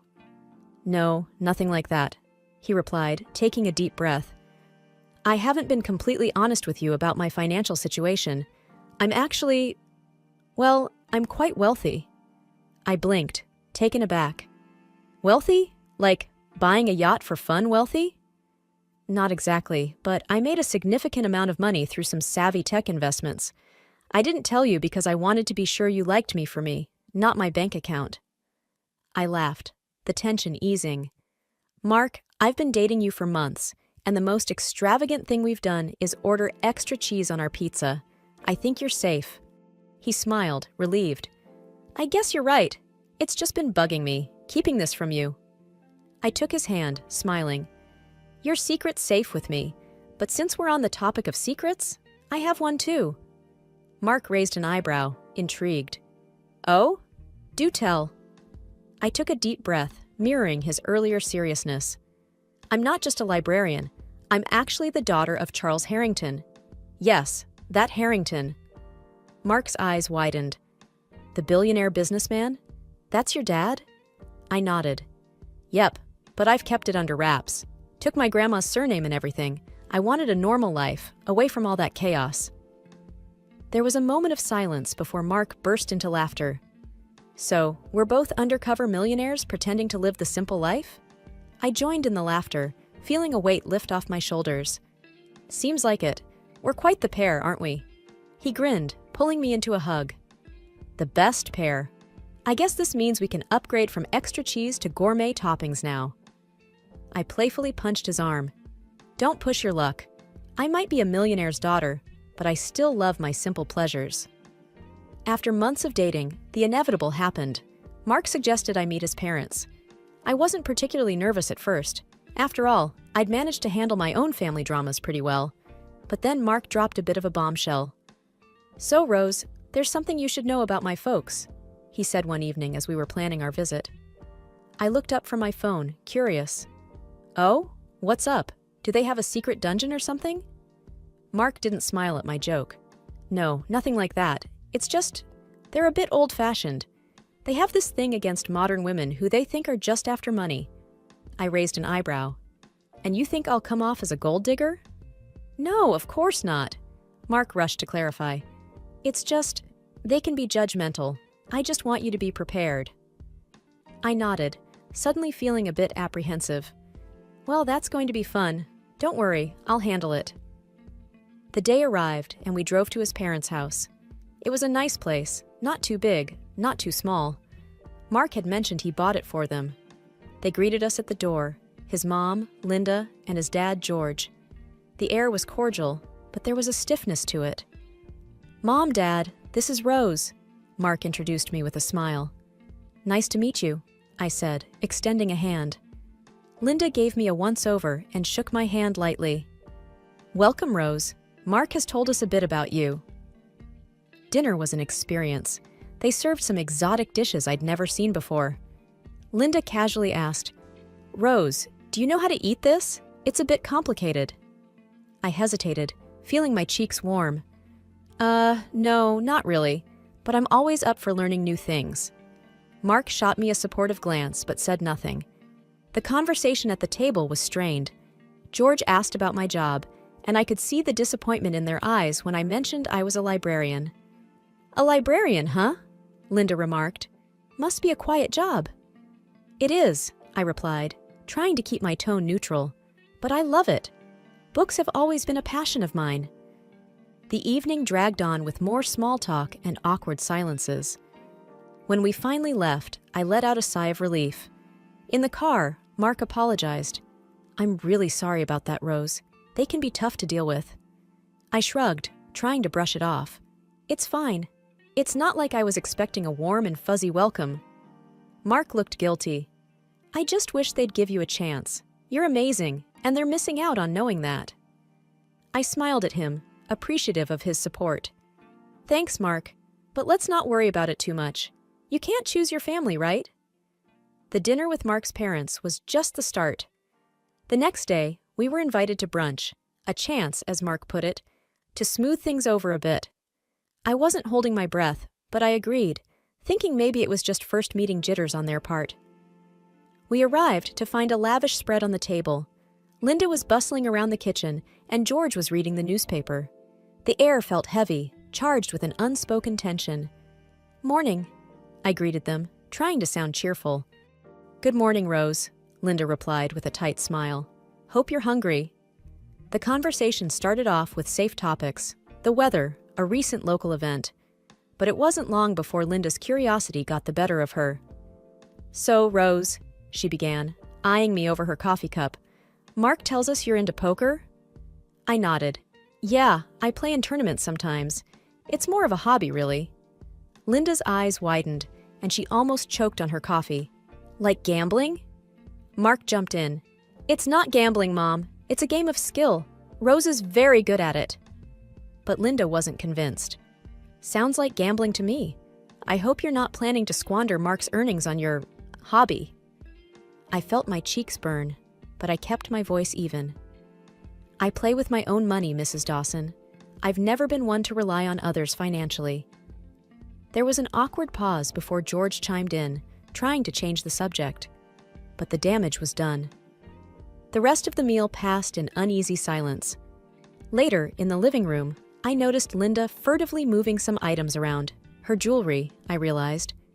She was hiding them, casting furtive glances my way. I couldn't believe it. "Mark, can I talk to you for a second?" I asked, pulling him aside. "What's up?" he asked, looking concerned. "Your mom's hiding her jewelry," I said quietly. "She thinks I'm going to steal it or something." Mark's face fell. "Oh no, I'm so sorry, Rose. I can't believe she'd think that." I shrugged, feeling a mix of anger and sadness. "It's fine, I didn't expect this." The day ended with a heavy heart. On the drive back, Mark was apologetic. "I really thought they'd be more open-minded. I don't know what to say." "It's not your fault," I reassured him, though I couldn't help feeling hurt and judged. "Let's just give it some time. Maybe they'll come around." The tension between me and Mark's parents wasn't getting any better. After the jewelry hiding incident, I thought things couldn't get much worse. I was wrong. A few days later, we were back at his parents' place for a family barbecue. I was on edge, but Mark assured me it would be a casual, relaxed affair. "Just some burgers and beers," he had said. I should have known better.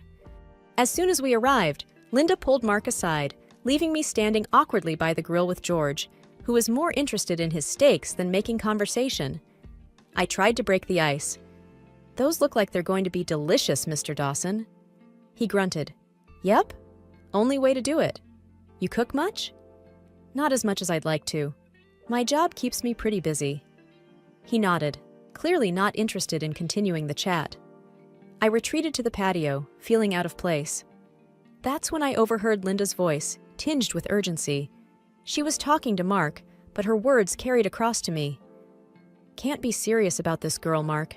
She's not right for you. You need someone who can manage your lifestyle. Mark's response was firm. Mom, I love Rose. She's smart, kind, and she's not after my money. Can't you just give her a chance? Their conversation was cut short as other family members arrived, but the words stung. I tried to shake it off and be sociable, but the evening was a blur of strained smiles and polite, meaningless chatter. Later, as we were leaving, George pulled Mark aside, leaving me to say goodbye to Linda. She was polite but distant.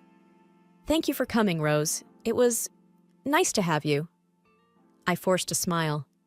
Thanks for having me, Mrs. Dawson. Have a good evening. In the car, Mark was quiet, his jaw set in frustration.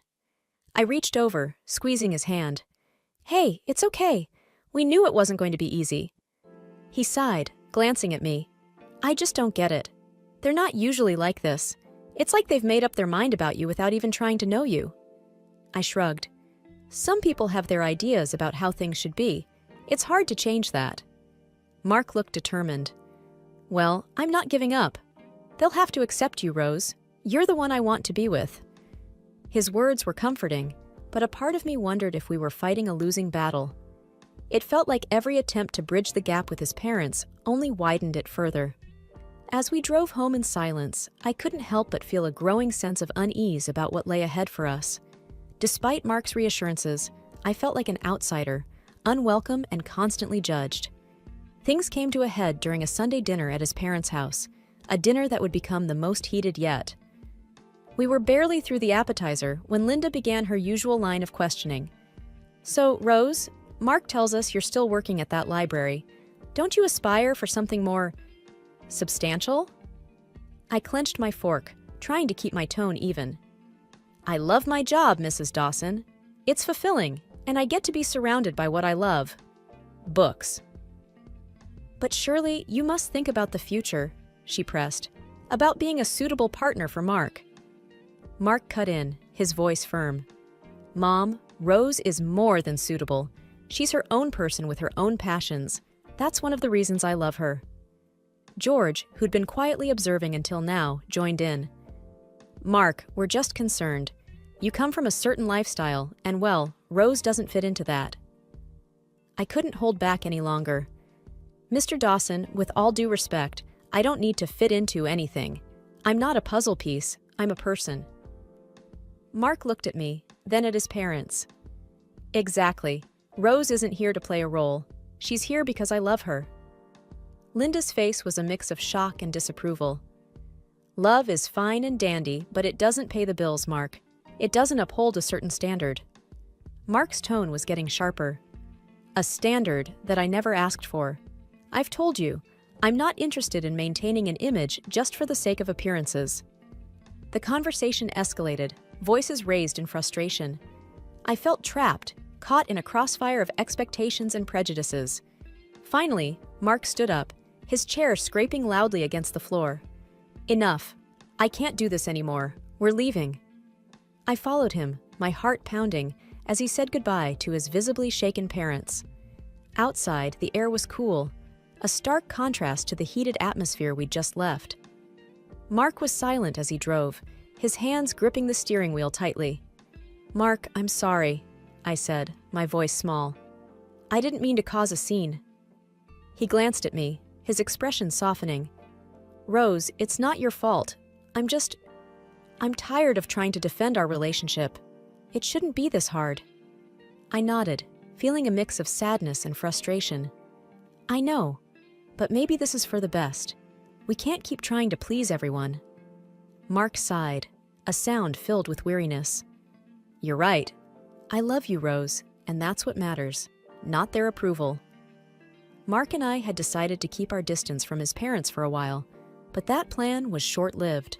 A call from Linda, laden with urgency, brought us back to their doorstep. The air was thick with anticipation as we sat down in their living room, which felt unusually stiff. Mark, Rose, we have something to say, Linda began, her voice unusually soft, almost rehearsed.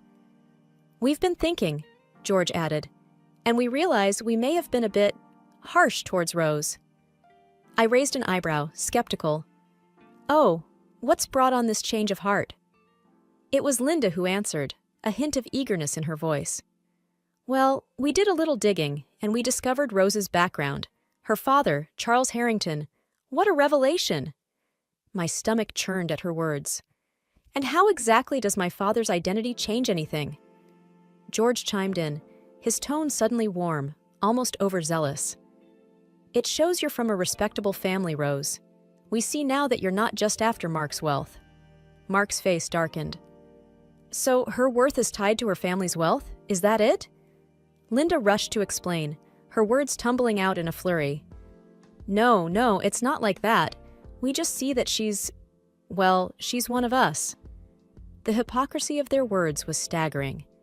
"You mean to say," I began, my voice steady despite the anger boiling inside, "that my value as a person, as your son's partner, hinges on my family's financial status?" Mark stood up, his voice laced with disappointment. "This isn't right.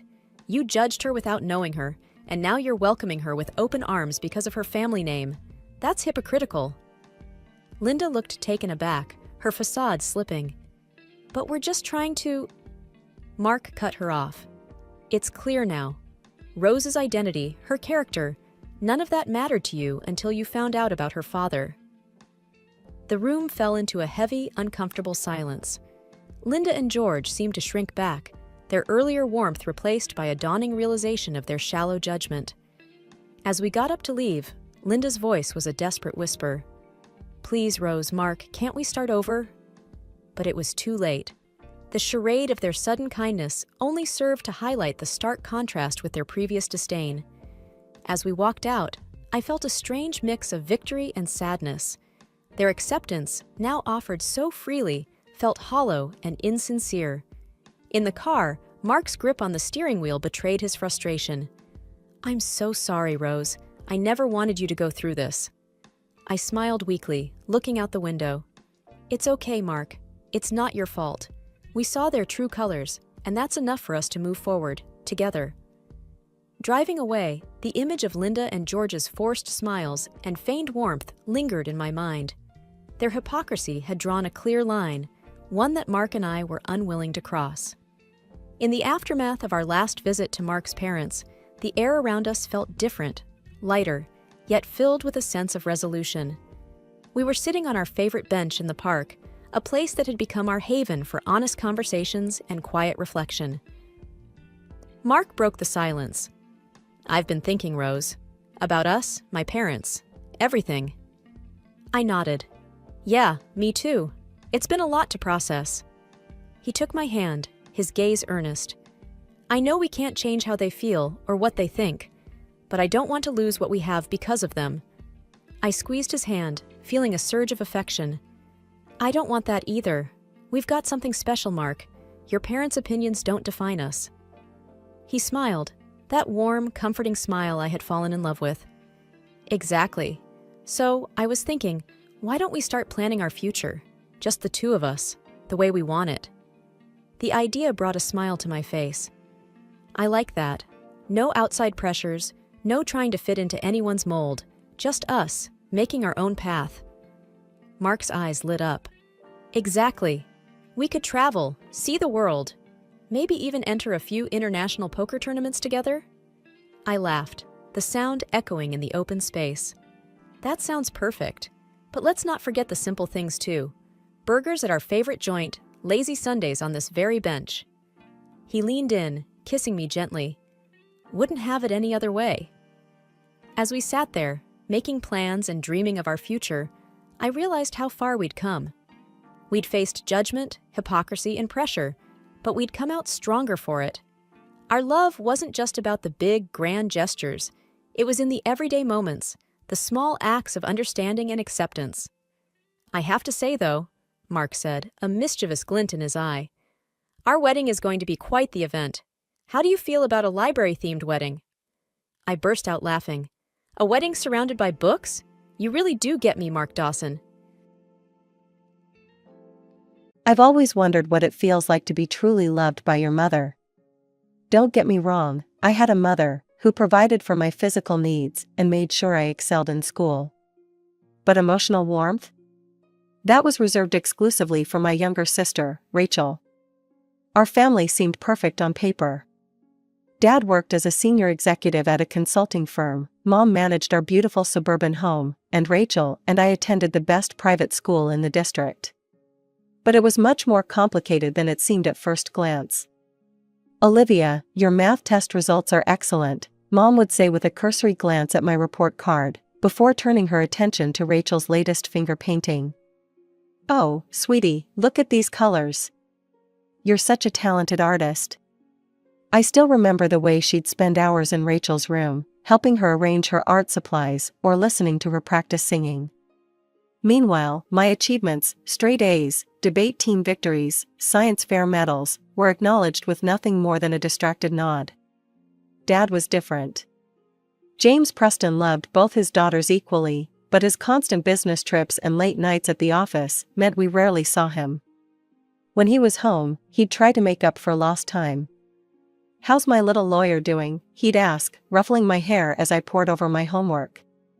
"And where's my future Broadway star?" he'd call out to Rachel. But these moments were fleeting, like scattered photographs in an otherwise empty album. The only person who truly saw me was Grandpa William, Dad's father. He and my Grandma Helen lived across town in a beautiful Victorian house that always smelled of pipe tobacco and old books. In my early years, before everything changed, he'd visit regularly. "You're special, Olivia," he'd tell me, his blue eyes twinkling. "Smart as a whip and twice as sharp. Don't let anyone dim your light." But then came that day, I must have been around 7, when I overheard the argument that would change everything. Grandpa and Mom were in the kitchen, their voices rising above the usual household sounds. "You can't keep this up forever, Catherine," Grandpa had said, his usually gentle voice hard as steel. "Stay out of my personal life," Mom had hissed back. "You have no right to interfere." I didn't understand what they were fighting about then. Shortly after, Grandma Helen passed away from a heart attack, and Grandpa stopped coming to our house entirely. One evening, I overheard Mom on the phone with her friend Sandra. "Thank God that arrogant old man finally got the message," she'd said, her voice dripping with disdain. "I'm completely done with his meddling." When I asked about visiting Grandpa, Mom's response was immediate and severe. "If I ever find out you've been to see him, there will be serious consequences, Olivia. Do you understand?" I nodded, fighting back tears, not comprehending why my mother would keep me from the one person who seemed to truly understand me. But I was young, and fear of my mother's punishment kept me in line, at least for a while. The years passed slowly until I turned 16, when I finally found a way to reconnect with Grandpa William. I got a job as a waitress at the Morning Brew, a cozy cafe just a few blocks from his house. It wasn't hard to convince my parents I was working extra shifts. Mom barely paid attention to my schedule anyway, and Dad was too busy with work to notice. "I'll be home late today," I'd say casually over breakfast. "Jenny called in sick, so I'm covering her shift." Mom would just wave her hand dismissively. "Make sure you're keeping your grades up. We don't want this job interfering with your studies." But instead of working those extra shifts, I'd slip away to Grandpa's Victorian house. The first time I knocked on his door, my heart was pounding so hard I thought it might burst. "Olivia?" His eyes had widened in surprise, then filled with tears. "My God, look at you. You're all grown up." That afternoon turned into countless others. We'd sit in his study, sharing cookies he'd bought specially for my visits, and he'd tell me stories about his youth, about Dad when he was young, about his travels around the world. Sometimes he'd slip me small gifts, a vintage book, a delicate bracelet, a fountain pen. "This was your grandmother's," he said one day, pressing a silver locket into my palm. "She would have wanted you to have it." We never talked about Mom or Rachel during these visits. If I ever mentioned them, his face would darken and he'd quickly change the subject. I learned not to bring them up. When I turned 18 and got accepted to State University, everything changed. Moving into the dorm gave me the freedom I'd craved for so long. During my first week of college, I decided it was time to stop hiding. Mom, I announced during a weekend visit home, I've been seeing Grandpa regularly, and I'm going to continue doing so. I'm an adult now, and I get to choose who I want in my life. Mom's face turned red with anger. After everything I've told you about staying away from him? How dare you go behind my back? Catherine, Dad interrupted, looking tired but firm. Olivia's right. She's an adult now, and William is my father. If she wants to have a relationship with him, that's her choice. Mom stormed out of the room, but I felt lighter than I had in years. Finally, I could visit Grandpa openly, without the weight of secrecy. Our relationship grew even stronger over the next year. I'd visit him between classes, and we'd spend hours talking about everything and nothing. He'd become not just my grandfather, but my closest friend and confidant. That's why his death hit me so hard. It happened suddenly, a massive heart attack while he was working in his garden. One moment he was there, vital and full of life, and the next, gone. I got the call during my morning lecture, and my world stopped spinning. I remember running out of the classroom, barely able to breathe, barely able to think. All those years of secret visits, of stolen moments, of finally being able to love him openly, and now he was gone. The lawyer's office felt suffocating as we all gathered for the reading of Grandpa's will. Mr. Harrison, a silver-haired man who had been Grandpa's attorney for decades, sat behind his mahogany desk, adjusting his wire-rimmed glasses as he prepared to read the document. Dad sat rigid in his chair, his face a mask of grief. Rachel fidgeted nervously beside Mom, who kept shooting me suspicious glances. I stared at my hands, trying to hold myself together. Shall we begin? Mr. Harrison cleared his throat and started reading. I wasn't prepared for what came next. None of us were. I, William Preston, being of sound mind, hereby bequeath all my property and assets to my granddaughter, Olivia Preston. The silence that followed was deafening. I looked up to see everyone staring at me. The inheritance included the Victorian house, his investments, savings, everything. Nearly $1.50 in total. Dad's face showed surprise, but he remained quiet. Rachel's eyes were wide, but she too said nothing. It was Mom who exploded. This is absolutely outrageous.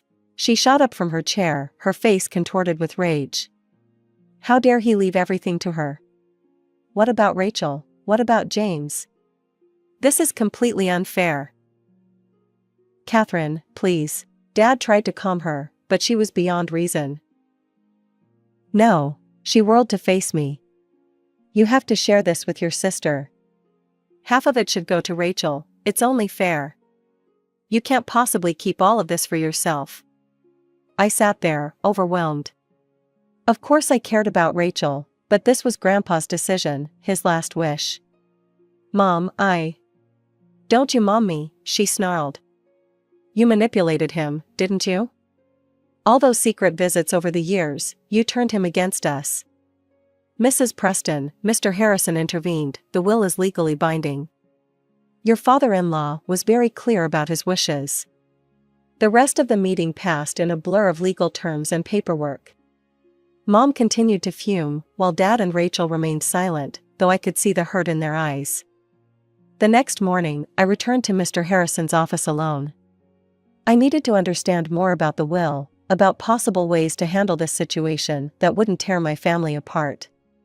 Miss Preston, Mr. Harrison said, studying me carefully over his glasses, there's something else you need to know. He reached into his desk drawer and pulled out a small brass key. Your grandfather left this for you. It opens the safe in his office. He was very specific about this, he said you'll find answers to all your questions there. I drove to Grandpa's house in a daze, the key feeling impossibly heavy in my pocket. The Victorian house stood silent and empty, dust motes dancing in the afternoon sunlight that streamed through the windows. My footsteps echoed on the hardwood floors as I made my way to his office. The safe was hidden behind a painting of the sea. I'd always admired it during our talks, never knowing what secrets lurked behind it. My hand shook as I inserted the key into the lock. Inside, I found 2 items, a letter addressed to me in Grandpa's familiar handwriting, and a thick manila envelope. My dearest Olivia, the letter began. I sank into his leather chair, the paper trembling in my hands. If you're reading this, then I'm no longer here to tell you this in person, something I've wrestled with for years. What I'm about to share will be difficult to read, but you deserve to know the truth about our family. I continued reading, each word hitting me like a physical blow. Grandpa explained how he'd hired a private investigator years ago, driven by suspicions he couldn't ignore. Suspicions about Rachel's paternity. The evidence was undeniable, he wrote. Your mother had been having an affair for years with a man named Michael Pearson. But the true shock came when I discovered that Rachel was born from this relationship. My hands were trembling so badly now that I had to put the letter down for a moment. I opened the manila envelope, and dozens of photographs spilled out. There was my mother, years younger, in intimate embraces with a tall, dark-haired man I'd never seen before. Along with the photos were DNA test results, one for me, one for Rachel. The clinical language spelled out what Grandpa had already revealed. I was James Preston's daughter, but Rachel was not his child. The truth hit me like a tidal wave. All those years of coldness, of distance, of obvious favoritism, suddenly everything made horrible sense.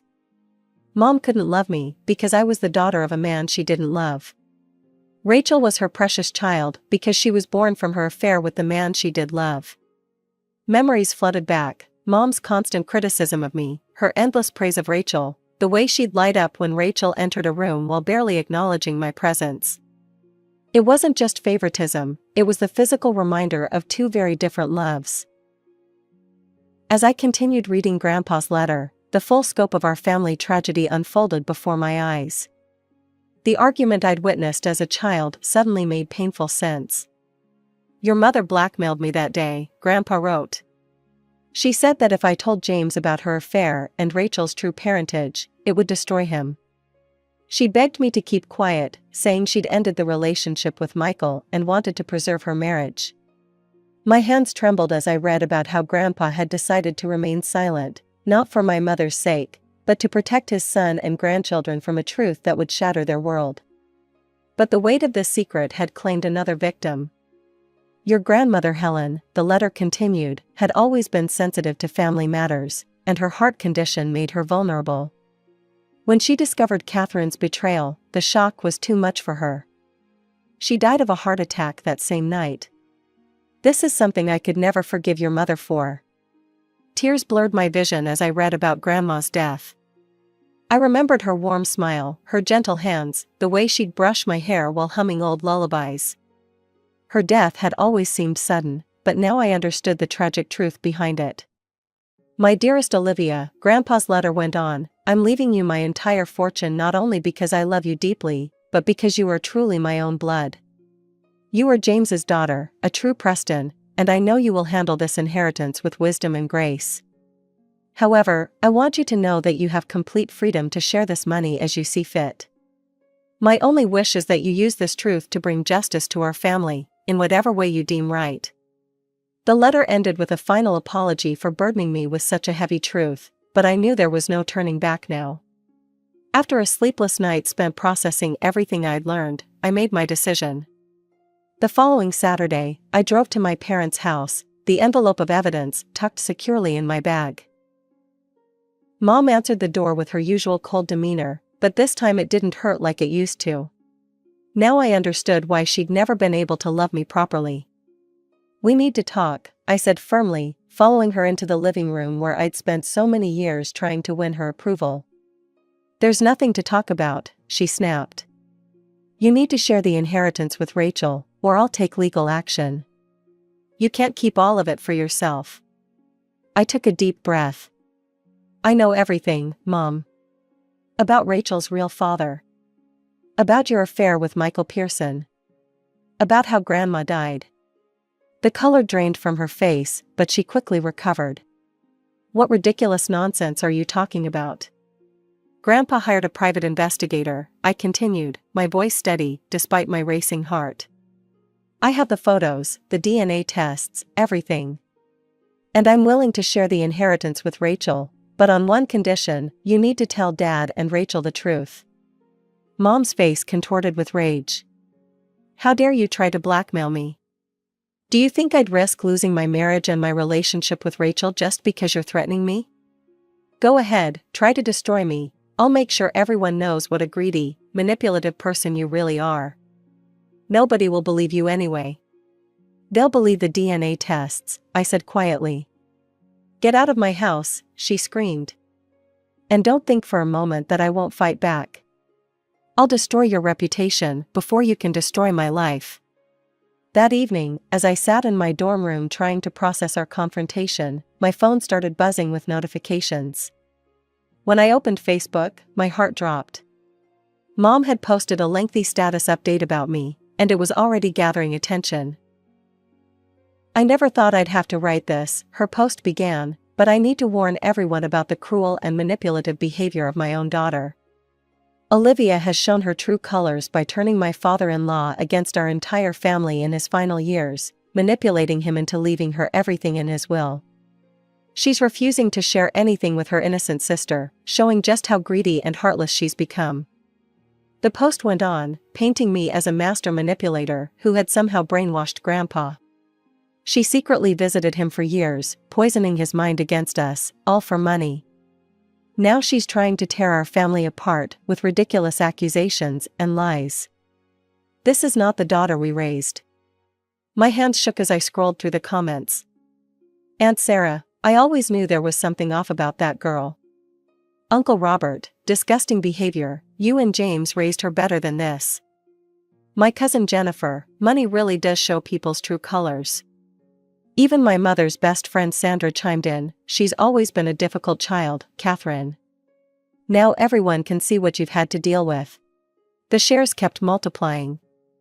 Relatives I hadn't seen in years were weighing in, each comment more vicious than the last. Mercenary, selfish, money-grubbing, she should be ashamed. Family friends I'd known since childhood were suddenly experts on my character, all agreeing that I was a manipulative gold digger who had somehow managed to trick a sharp-minded man like Grandpa William. I closed my laptop and lay back on my bed, staring at the ceiling. Mom thought she was destroying me with this public shaming, but all she'd done was make my decision easier. After 3 days of careful planning, I picked up my phone and called home. Mom answered on the second ring. What do you want? Her voice was cold. I've been thinking, I said, keeping my voice steady. Maybe you're right. Maybe we need to talk this through as a family. I'd like to come home for dinner, try to make peace. Just the four of us. How about this Saturday? I'll come early and help you cook. Saturday works, she said, her voice notably warmer. I'll make your favorite lasagna. Perfect, I said, allowing a small smile to play across my lips. I'm looking forward to clearing everything up. After hanging up, I walked to my desk and opened Grandpa's envelope. Everything I needed was right here. Mom thought she'd won this round with her social media attack, but she had no idea what was coming. Saturday's dinner would change everything, and this time I would be the one in control of the narrative. Saturday evening arrived with a heavy tension in the air, though I was the only one who knew what was coming. Mom had indeed made lasagna, and the familiar scent filled our dining room with an almost cruel sense of normalcy. We sat around the table, Dad at the head, Mom to his right, Rachel beside her, and me across from them. Before we eat, I said, setting down my fork, I'd like to say something. Mom's smile was triumphant as she reached for her wine glass. Of course, dear. I've done a lot of thinking, I began, watching her carefully. About family, about fairness, about what Grandpa would have wanted. I paused, noting how Mom's smile widened. I've decided that the inheritance should be split equally between Rachel and me. Oh, Olivia, Mom exclaimed, practically glowing with satisfaction. I'm so proud of you for making the right decision. I knew you'd eventually see reason and do the honorable thing. Rachel gave me a tentative smile, while Dad nodded approvingly. You know, Mom continued, clearly unable to resist the moment, this shows real maturity. I'm glad you finally felt ashamed of your earlier behavior and came to your senses. I let her words hang in the air for a moment, a slight smile playing on my lips. Her victory speech made what was coming next even more poetic. Actually, I said softly, there's something else everyone needs to hear. I reached into my bag and pulled out Grandpa's letter. There's a reason Grandpa left everything to me, and it's time you all knew what it was. Mom's face went pale. Olivia, don't. But I was already reading. My dearest Olivia, what I'm about to share will be difficult to hear, but you deserve to know the truth about our family. As I read about the private investigator, about Michael Pearson, about the affair, I glanced up occasionally. Mom's eyes were fixed on the tablecloth, her face alternating between ghostly white and burning red. Dad's expression changed from confusion to shock to rage. Rachel's hands trembled as she gripped the edge of the table. The DNA tests confirmed everything, I continued, my voice steady. Rachel is not James's daughter, but the child of your mother's lover.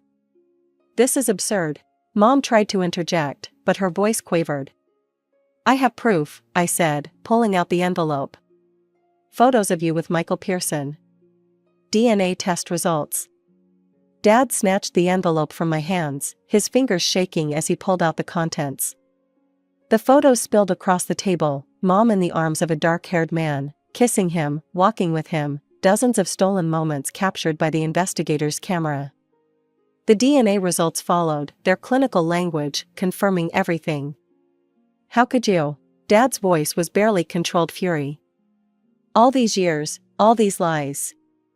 I can explain, Mom sobbed, mascara running down her cheeks. James, please, it wasn't what you think. I was young, I was confused. Confused? Dad roared, standing up so quickly his chair crashed to the floor. You had an affair, got pregnant, passed another man's child off as mine, and you call that confused? Rachel pushed away from the table and ran upstairs. Mom tried to follow her, but Dad blocked her path. Don't you dare, he growled. Don't you dare run after her now. You've done enough damage. Mom remained standing by the table, sobbing and begging for forgiveness. The months following that fateful dinner were a blur of legal meetings and family upheaval. Dad filed for divorce almost immediately, his lawyer citing years of deception as grounds for claiming the majority of their shared assets. Rachel and I met at a quiet cafe a week after the revelation. She hadn't stopped crying since that night. I don't even know who I am anymore, she whispered, staring into her untouched coffee. You're my sister, I said firmly, reaching across the table to take her hand. Maybe not by blood, but by heart. That's never going to change. We spent hours talking that day. I showed her Grandpa's letter again, explaining everything in detail. How he'd discovered the truth, how it had affected Grandma, why he'd kept silent all these years. I want you to have half the inheritance, I told her. Grandpa left that decision to me, and you're my sister, regardless of DNA. Rachel burst into fresh tears, but this time with a smile. True to my word, I split the inheritance equally with Rachel. We used some of the money to help Dad start over. He'd moved into a small apartment and needed to rebuild his life from scratch. The social media storm reversed course dramatically once the truth came out. All those relatives who'd been quick to condemn me suddenly fell silent, then started sending apologetic messages. Olivia, I'm so sorry for what I said, Aunt Sarah wrote. I had no idea what your mother had done. We should have known better than to judge without knowing the full story, Uncle Robert messaged. You showed remarkable strength and dignity through all of this. Even Sandra, Mom's best friend, reached out. I defended Catherine for years, never knowing the pain she caused you. I hope you can forgive my harsh words. Sometimes, in quiet moments, I wonder if I did the right thing. Was it worth tearing our family apart? Was revenge worth the pain it caused Rachel, the destruction of my parents' marriage, the public scandal? But then I remember the years of emotional neglect, the way Mom manipulated everyone around her, the pain she caused Dad with her decades of deception. I think about Grandma Helen, who died because the truth was too much to bear. I remember Grandpa, carrying this burden alone for years, trying to protect everyone until the very end. No, I didn't do this for revenge. I did it for justice, for Dad, who deserved to know the truth about his marriage, for Rachel, who deserved to know her real identity, for Grandma, whose death deserved to be understood, and for Grandpa, who trusted me to set things right. Mom still lives in town, but I haven't spoken to her since that night. Sometimes I see her posts on social media. She's crafted a new narrative about being the victim of a vindictive family, but few believe her anymore. The truth has a way of standing firm against lies, no matter how skillfully crafted. Dad, Rachel, and I have grown closer through all of this. We have weekly dinners together, supporting each other as we continue to heal. Rachel is studying art therapy now, using her own experience to help others deal with family trauma. Dad has started dating again, slowly learning to trust. I'm Lillian, 42, and until last month, I thought I had my life figured out. Sure, it wasn't perfect. Losing David in that horrible accident 4 years ago turned my world upside down. But I'd managed to keep moving forward. I threw myself into my marketing career at Preston and Associates, raised our daughter alone, and learned to find peace in my solitude. The house feels emptier now that Sarah's gone to college. That all changed with one phone call. I was reviewing campaign metrics for our newest client when my cell phone buzzed. Seeing my younger brother Tommy's name on the screen made me smile. He'd always been my baby brother, even though he was now 34 and married. "Hey, Squirt," I answered, using my old nickname for him. "Lil." His voice cracked. Something was wrong. "I need your help." I sat up straighter in my office chair. "What's going on?" "The company, they filed for bankruptcy. Without warning. We all got laid off yesterday." He paused, and I could hear him struggling to maintain composure. "Rachel and we can't afford our apartment anymore." I hate to ask this, but... My stomach tightened. Rachel. Tommy's wife of 2 years, a woman who'd made it clear at every family gathering that she thought she was too good for our middle-class family. At their wedding, she'd complained that the champagne wasn't expensive enough. "We need a place to stay," Tommy continued. "Just until I find another job. Please, Lil." I looked around my empty office, thinking about my empty house. Tommy was my baby brother, the one I'd helped raise when Mom went back to work. I remembered teaching him to ride a bike, helping him with his math homework, defending him from bullies at school. "Of course you can stay with me," I heard myself say, even as a voice in my head screamed, "What about Rachel? When do you need to move in? End of the week? We have to be out of our apartment by then." After we hung up, I sat staring at my computer screen, not really seeing it. The phone rang again, this time it was Mom. "Lillian, Tommy just told us you're letting them stay with you," she said without preamble. "That's so wonderful of you." "Mom, you remember what Rachel said at Easter, right? About how my house looked like it was decorated by a suburban housewife with no taste?" Mom sighed. "She's young, dear. She's probably matured since then. And Tommy needs this. You know how he is, he takes everything so personally. Losing his job has really shaken him." I did know. That was the problem. Tommy had always been sensitive, eager to please, desperate for approval. It was what made him such a sweet kid, and what made him completely blind to his wife's faults. "I know, Mom." That's why I said yes. After hanging up with Mom, I walked through my house, my tastelessly decorated house, and tried to prepare myself mentally for what was coming. The guest room would need fresh sheets. I'd need to clear some space in the garage for their things. And I'd need to find a way to live with Rachel without committing murder. The moving day arrived with the subtlety of a hurricane. I was working from home that morning when I heard a car door slam, followed by Tommy's voice and the click-clack of heels on my driveway. Taking a deep breath, I went to open the front door. "Lil." Tommy rushed forward to hug me, his familiar grin lighting up his face. "Thank you so much for this." Behind him, Rachel stood examining my front porch with the kind of expression usually reserved for finding gum on designer shoes. She wore a cream-colored blazer that probably cost more than my monthly mortgage payment, her dark hair perfectly styled despite the moving process. "Well, at least there's plenty of space," she said by way of greeting, wheeling the first of what looked like 6 matching luxury suitcases toward the door. Tommy immediately jumped to help her, leaving me standing there wondering what I'd gotten myself into. I led them to the guest room, which I'd spent the previous weekend preparing. "It's a bit quaint," Rachel commented, running a manicured finger along the dresser. "But I suppose it'll have to do." I bit my tongue and turned to Tommy. "We should probably talk about house rules and arrangements." "I work long hours at Preston and Associates," I explained, trying to keep my voice neutral. "I'm usually out by 7 and don't get back until 6 or later.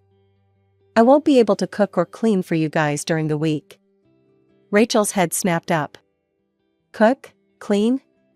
You expect us to do that?" "Well, yes," I replied, meeting her gaze. "You're both adults living here rent-free. I expect you to take care of yourselves." Rachel's perfectly plucked eyebrows drew together. "I don't cook," she announced, as if declaring she didn't juggle chainsaws. "I've never had to learn. We always ate out or had our meals delivered." I shrugged. "Well, then I guess you'll either need to learn, order takeout if you can afford it, or go hungry. I'm not running a bed and breakfast here." The weeks that followed fell into an unexpected pattern. I rarely saw them during weekdays, buried in my work at the office. When I'd come home tired and ready for some quiet time, I'd find Tommy in the kitchen, usually wearing one of my aprons, putting the finishing touches on dinner. Despite everything, it warmed my heart to see him taking charge like that. Weekends were different. I'd cook our family favorites: pot roast, chicken parmesan, Mom's famous meatloaf. Tommy would enthusiastically help and praise every dish. Rachel, however, would barely touch her food, pushing it around her plate with her fork. "We used to eat at La Maison every Sunday," she sighed one evening, eyeing my pot roast like it might bite her. "Remember that, Tommy? The chef there trained in Paris." I watched my brother's face fall slightly, but he quickly recovered, reaching for her hand. "Your cooking is great, Lil," he said loyally. "Just like Mom's." Rachel's nose wrinkled at the comparison, but I kept quiet. It wasn't my place to point out how my brother bent over backwards to accommodate her every whim, how he practically worshipped the ground she walked on while she treated him like an inconvenience. Meanwhile, watching Tommy's job search was like watching someone try to climb a mountain in roller skates. Every evening, he'd come home from another interview, his shoulders a little more slumped, his smile a little more forced. He'd throw himself into cooking dinner, as if trying to prove his worth through perfectly seasoned chicken marsala. He did eventually land a position at a smaller firm. For 2 months, things looked up. He'd leave for work in the morning with renewed purpose, and even Rachel seemed less acidic. But then came the restructuring, and Tommy was the newest hire, making him the first to go. That evening, I was working late in my home office when I heard them arguing in their room. I tried to focus on my spreadsheets, but Rachel's voice carried through the walls like poison. "You're pathetic," she hissed. "I can't believe I'm stuck living with your sister because you're such a failure. God, what was I thinking, marrying such a loser?" My hands clenched into fists. I wanted to storm in there, to tell Rachel exactly what I thought of her, to defend my baby brother. But Tommy was 34 now, not the little boy who needed his big sister to fight his battles. I forced myself to stay in my chair, my heart aching as I heard him apologizing to her. The real breaking point came a week later. I walked into my house after a particularly grueling day at work to find what looked like the aftermath of a restaurant bombing. Empty takeout containers littered every surface. Half-eaten spring rolls and pizza crusts lay abandoned on my coffee table. Sticky rings from drink glasses decorated my wooden surfaces. "What happened here?" I demanded, dropping my briefcase in shock. Rachel lounged on my couch, scrolling through her phone. She barely glanced up. "Oh, I had some friends over. We ordered lunch." "You had friends over?" I repeated slowly, feeling my blood pressure rise. "Without asking me?" And left my house looking like this? She shrugged, still not looking up. It's not a big deal. Tommy can clean it up when he gets back from his interview. Something snapped inside me. No, Rachel, that's not how this works. First of all, you don't invite people to someone else's house without asking permission. Second, you're not working, the least you could do is clean up after yourself. That got her attention. Her head snapped up, eyes narrowing. Excuse me? Are you suggesting I should be your maid just because you're letting us stay here? How dare you try to exploit me like this? Exploit you? I laughed incredulously. You live in my house rent-free, contribute nothing, and think basic courtesy is exploitation? Rachel's face crumpled into tears just as Tommy walked in. Perfect timing, as always. Baby, what's wrong? He rushed to her side. Your sister, Rachel sobbed dramatically, she's trying to turn me into her personal servant. She says I have to clean everything just because we're staying here. We're guests here. No, I corrected her, you're family members I'm helping out. There's a difference. And family respects each other's space and property. Rachel stood up, chin raised defiantly. I won't be treated like this. I don't clean, and that's final. I watched as Tommy silently began gathering the takeout containers, his face red with embarrassment. Part of me wanted to stop him, to force Rachel to take responsibility for once. But the defeated look in his eyes told me it would be pointless. After another failed interview, Tommy stopped cooking. He'd spend hours staring at his laptop, mechanically clicking through job listings, his usual cheerful demeanor replaced by a hollow-eyed desperation. One evening, after Tommy had gone to bed early claiming a headache, I made a decision. Sitting in my car in the office parking lot, I pulled out my phone and called a number I hadn't dialed in months. Lillian? Uncle James, David's own uncle, answered on the second ring. What a pleasant surprise. James Morrison wasn't really my uncle anymore, technically speaking, but he'd always treated me like family even after David's death. As CEO of Morrison Technologies, he'd built one of the largest tech companies in the region. Uncle James, I need a favor, I said, explaining Tommy's situation. He's qualified, he just needs a chance. But, I hesitated. If I help him directly, it'll crush what's left of his confidence. Say no more, Uncle James replied warmly. Send me his resume. The next evening, I casually dropped a sticky note on the kitchen counter while Tommy was cooking dinner. Hey, I saw this job posting today, I mentioned, trying to sound nonchalant. The position looked perfect for your background. You should give them a call. The transformation in Tommy the next morning was immediate. He wore his best suit, the one he'd worn to his wedding, newly pressed. His hand shook slightly as he adjusted his tie in the hallway mirror. Wish me luck, he called out as he left. I waited anxiously all day, pretending to focus on work while really checking my phone every few minutes. Uncle James had promised to handle things discreetly, but I still worried something might go wrong. When I got home that evening, Tommy was practically bouncing off the walls with excitement. I got it, he announced, before I could even set down my briefcase. They offered me the position right there in the interview. The salary is amazing, Lil. Better than my last job. We need to celebrate, I'm cooking something special tonight.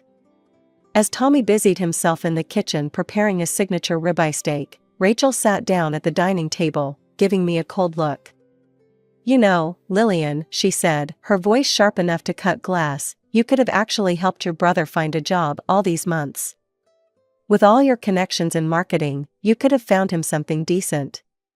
But you just sat there watching him struggle. Some sister you are. She smiled smugly. But look at him now, he did it all by himself, without your help. Proves he doesn't need you after all.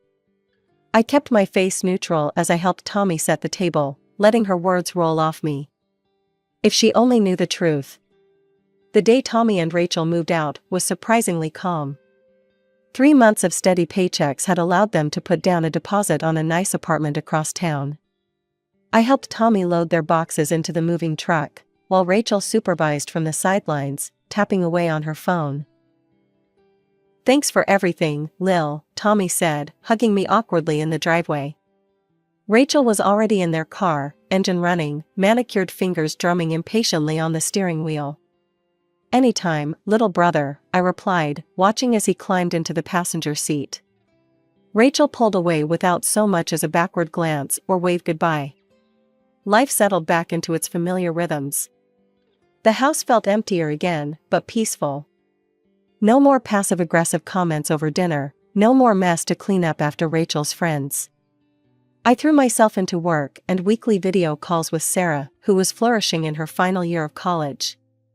Then came Sarah's graduation. I sat in the audience, bursting with pride as she walked across the stage to receive her diploma. That evening, over dinner, she told me she'd accepted a job offer in Michigan. I hugged her tight, feeling that bittersweet mix of joy and loss that seems to define parenthood. Meanwhile, Tommy's life seemed to be on an upward trajectory. At first, we talked regularly. He'd call to tell me about his successes at Morrison Technologies. But gradually, the calls became less frequent, then stopped altogether. When I tried calling him, it would go straight to voicemail. Mom kept me updated during our Sunday calls. "Tommy's doing so well," she'd gush. "He just got another promotion. Rachel's been talking about them buying a house." I listened, glad that my secret intervention had worked out so well, even if it meant losing my brother in the process. Uncle James occasionally mentioned Tommy's progress too, always with a knowing look that acknowledged our shared secret. Then came the call that changed everything. I was working from home one Tuesday morning when my phone rang. It was Aunt Marie, Mom's younger sister. "Lillian, sweetheart. I'm so excited about next weekend. I just picked out the perfect gift for Tommy and Rachel's new place. That neighborhood is absolutely gorgeous, they've done so well for themselves." I felt like I'd been doused with ice water. "What housewarming party?" There was a long pause on the other end. "Oh," Aunt Marie's voice grew uncertain. "The one next Saturday? Didn't Tommy invite you?" "No," I said quietly. "He didn't." "But that can't be right," she continued, flustered. "You're his sister. Everyone's going, your parents, Rachel's family, even some of Tommy's colleagues from work." I sat there, phone pressed to my ear, as Aunt Marie rambled on about gift registries and catering. The brother I'd helped get back on his feet, the one I'd protected since childhood, hadn't even thought to invite me to celebrate his success. My hands were shaking as I dialed Tommy's number. For once, he picked up. "Tommy, why didn't you invite me to your housewarming party?" I asked without preamble. "I'm your sister, I took you in when you had nowhere else to go." The silence on the other end lasted just a moment too long.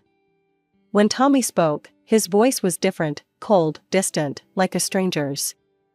"That was your duty as my sister," he said flatly. "Family helps family. I don't owe you anything for doing what you were supposed to do. You're not entitled to an invitation just because you're my sister." Suddenly, there was a rustling sound, and Rachel's voice came on the line, dripping with venom. "Listen here, Lillian," she spat. "You're not wanted at our celebration. You never were. Did you think I forgot how you treated me while we stayed with you? How you tried to turn me into your personal maid? I never liked you, and I don't want you anywhere near our new home." I sat there, phone still pressed to my ear, listening to the dial tone. My hands were trembling so badly I could barely dial Mom's number. "Mom," my voice cracked. "Did you know Tommy and Rachel didn't invite me to their housewarming?" "Yes," she replied, her voice unnaturally calm. "We knew." "And you're okay with this?" I couldn't believe what I was hearing. "Lillian," Mom sighed, "maybe it's better this way. You know how Rachel feels about you, and honestly, well, you can be a bit overwhelming sometimes. It's their special day. They should celebrate with people who make them comfortable. Perhaps it's best if you don't come. Don't make this harder than it needs to be." I hung up, feeling numb. Seeking some kind of explanation, I opened Facebook and went to Rachel's page. What I found there made my blood run cold. So excited for our housewarming next weekend, her post read. We've invited all the people who truly matter to us. Well, almost all. There's one person who won't be there, thank goodness. Some people just can't handle seeing others succeed after they've lorded their help over you. No negative vibes, new home, only positive people. The comments section was worse. Is this about who I think it is? That evil witch you had to live with? So glad you're free from that hell. 8 months of torture. You're so strong for surviving that. Some people think helping family makes them Mother Teresa. My hands clenched into fists as I saw the post had been shared, by Tommy, by Mom, even by Dad. Each share accompanied by supportive comments about toxic people and moving on from negativity. A week later, I arrived at the address Aunt Marie had given me. The house was impressive, a large colonial in one of the city's most expensive neighborhoods. Cars lined the street, all luxury brands. The front door stood open, letting out the sound of laughter and clinking glasses. I walked in, my heart pounding. The foyer opened into a spacious living room filled with people in expensive clothes, all holding champagne flutes. I recognized faces from both sides of the family, though notably, only the wealthy relatives had made the guest list. Uncle James stood near the fireplace, deep in conversation with someone. Our eyes met briefly, and we exchanged subtle nods. Lillian, Mom's harsh whisper, caught my attention. She and Dad hurried over, their faces tight with anxiety. What are you doing here? You need to leave, now. No, I said quietly, standing my ground. I won't. That's when Rachel spotted me. Her champagne glass nearly slipped from her manicured fingers. You, she shrieked, causing conversations to halt and heads to turn. How dare you come here? You weren't invited. Tommy appeared beside her, his face darkening when he saw me. The happy, sweet brother I remembered seemed completely gone, replaced by this cold stranger. What is she doing here? Rachel demanded, her voice rising hysterically. Get her out. A confused murmur rippled through the crowd. Aunt Marie stepped forward, her brow furrowed. Rachel, dear, this is Tommy's sister, she said diplomatically. She took you both in when you needed help. Surely. Took us in? Rachel laughed bitterly. More like imprisoned us. You don't know what it was like, living with her. She treated me like a servant, demanded I clean her house, cook her meals. She lorded it over us every single day, reminded us constantly that we were living off her charity. That's not true, I said, my voice steady, despite my racing heart. I turned to Tommy. Tell them, Tommy. Tell them what really happened. Tell them how you did all the cooking, how I never asked Rachel to lift a finger, how. She's right, Tommy interrupted, his voice cold. You were cruel to us, Lillian. You made us feel worthless, dependent. Every day we spent in your house was hell. He gestured around the elegant room, at the expensive furniture and art pieces. Look at what I've achieved on my own, without your help. I got my job at Morrison Technologies by myself. I earned every penny that bought this house. I don't owe you anything, not gratitude, not an invitation, nothing. Tommy, I started, but he cut me off with a sharp gesture. Get out of my house, he said, pointing to the door. You're not welcome here. You never will be. The tension in the room was suffocating when a quiet voice cut through the silence. That's quite enough. Uncle James stood up from his armchair by the fireplace, his presence suddenly commanding everyone's attention. I believe some introductions are in order. He walked to the center of the room, his expression stern. Most of you know me as Tom's boss, the CEO of Morrison Technologies. But there's something else you should know. He paused, looking around the room. I'm also David's uncle, Lillian's late husband's uncle. The room erupted in confused whispers. Tommy's face had gone ghostly white. I returned to the States 12 years ago, after spending decades abroad. That's why I wasn't at David and Lillian's wedding, why most of you didn't know about our connection. Uncle James's voice grew harder. But what you really need to know is that Tom didn't get his job at Morrison Technologies by himself. Lillian called me, begged me to give her brother a chance. Rachel's champagne glass slipped from her fingers, shattering on the hardwood floor. Nobody moved to clean it up. She asked me to keep it secret, Uncle James continued, his eyes fixed on Tommy. She didn't want to hurt your pride, didn't want you to feel like you needed your sister's help. She protected your ego even while you were living under her roof. Tommy started to speak, but Uncle James held up his hand. I've sat here today and listened to you insult the sister who saved you from homelessness. I've heard you lie about how she treated you, watched you humiliate her on social media, seen you turn your own parents against her. And I've heard enough. His voice turned to steel. You're fired, Tom. I won't have someone with such poor character working at my company. Rachel let out a strangled cry. But the mortgage? We just bought this house. That's not my concern, Uncle James said coldly, walking toward the door. I don't employ ungrateful people who bite the hand that feeds them. With that, he left. The room exploded into chaos. Rachel collapsed onto the sofa, sobbing hysterically about monthly payments and property values. Mom and Dad rushed to Tommy, who stood frozen in place. This is your fault. Mom turned on me, her face contorted with anger. How could you do this to your brother? Aunt Marie stepped forward. Are you serious, Helen? Your daughter helps your son get a job, keeps it secret to protect his pride, and somehow she's the villain here? Other relatives joined in, taking sides, their voices rising in argument. I'd seen enough. Without a word, I walked out of the house, leaving the chaos behind me. The next morning, my phone rang at 7 a.m. Mom's voice was shrill, demanding. You have to fix this. Call James, tell him to give Tommy his job back. Your brother and Rachel are moving in with us, because they can't afford their house. This is all your fault. No, Mom, I said quietly. Tommy made his choices. He chose to believe Rachel's lies. He chose to turn against me. He chose to bite the hand that fed him. Now he can live with those choices. I hung up and blocked their numbers, Tommy's, Rachel's, even my parents'. Later, I heard through Aunt Marie that Tommy and Rachel had indeed lost the house, unable to keep up with the mortgage payments without his job at Morrison Technologies. They moved into my parents' small apartment, where Rachel apparently makes everyone miserable with her constant complaints. I still live in my quiet house, talk to Sarah every week, and have dinner with Uncle James monthly. He never expresses regret about firing Tommy, and I never ask him to reconsider. Some bridges, once burned, should stay that way.